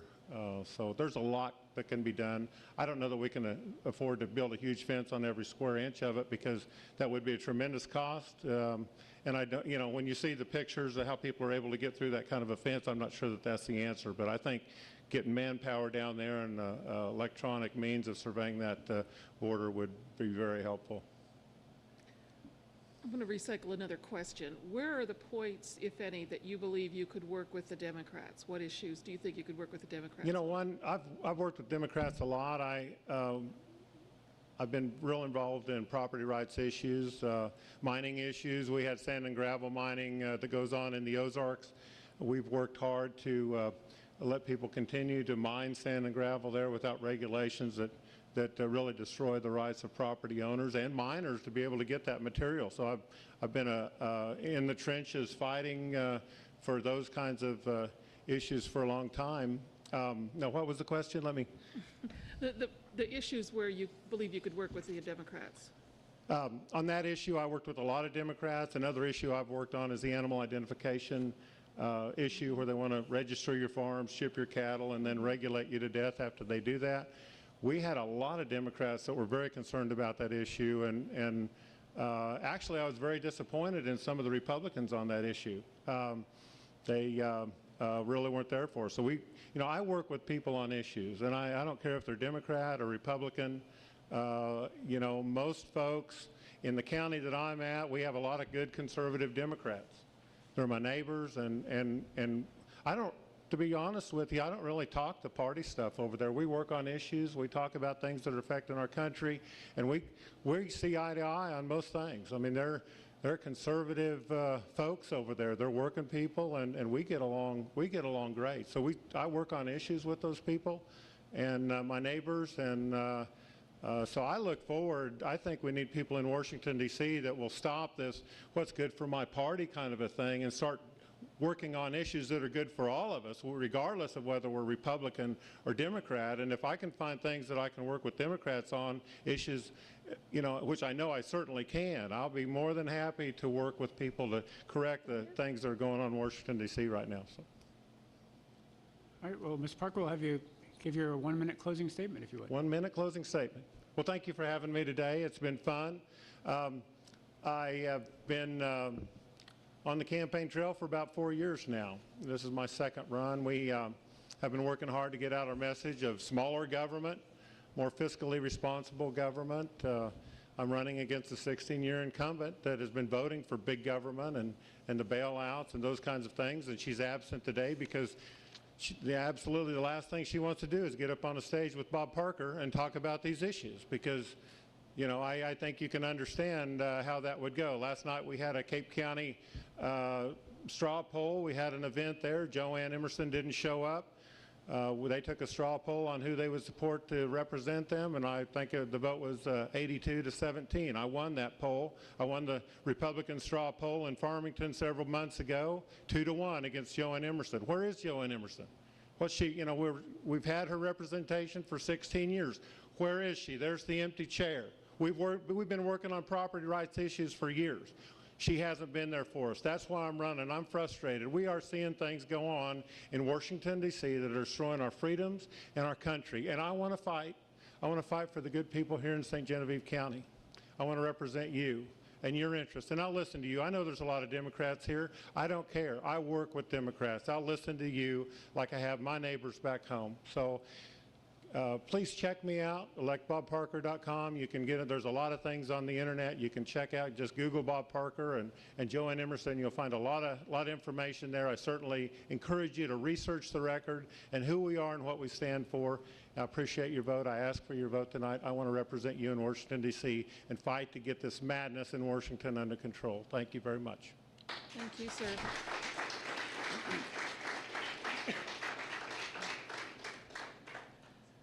I thank you all for coming. Thanks again to the Elks for allowing us to use their facility, and to our sponsors, the University of Missouri Extension, St. Genevieve Community Access Television, and the St. Genevieve Herald. You can look for rebroadcasts on channels 98 and stgentv.com.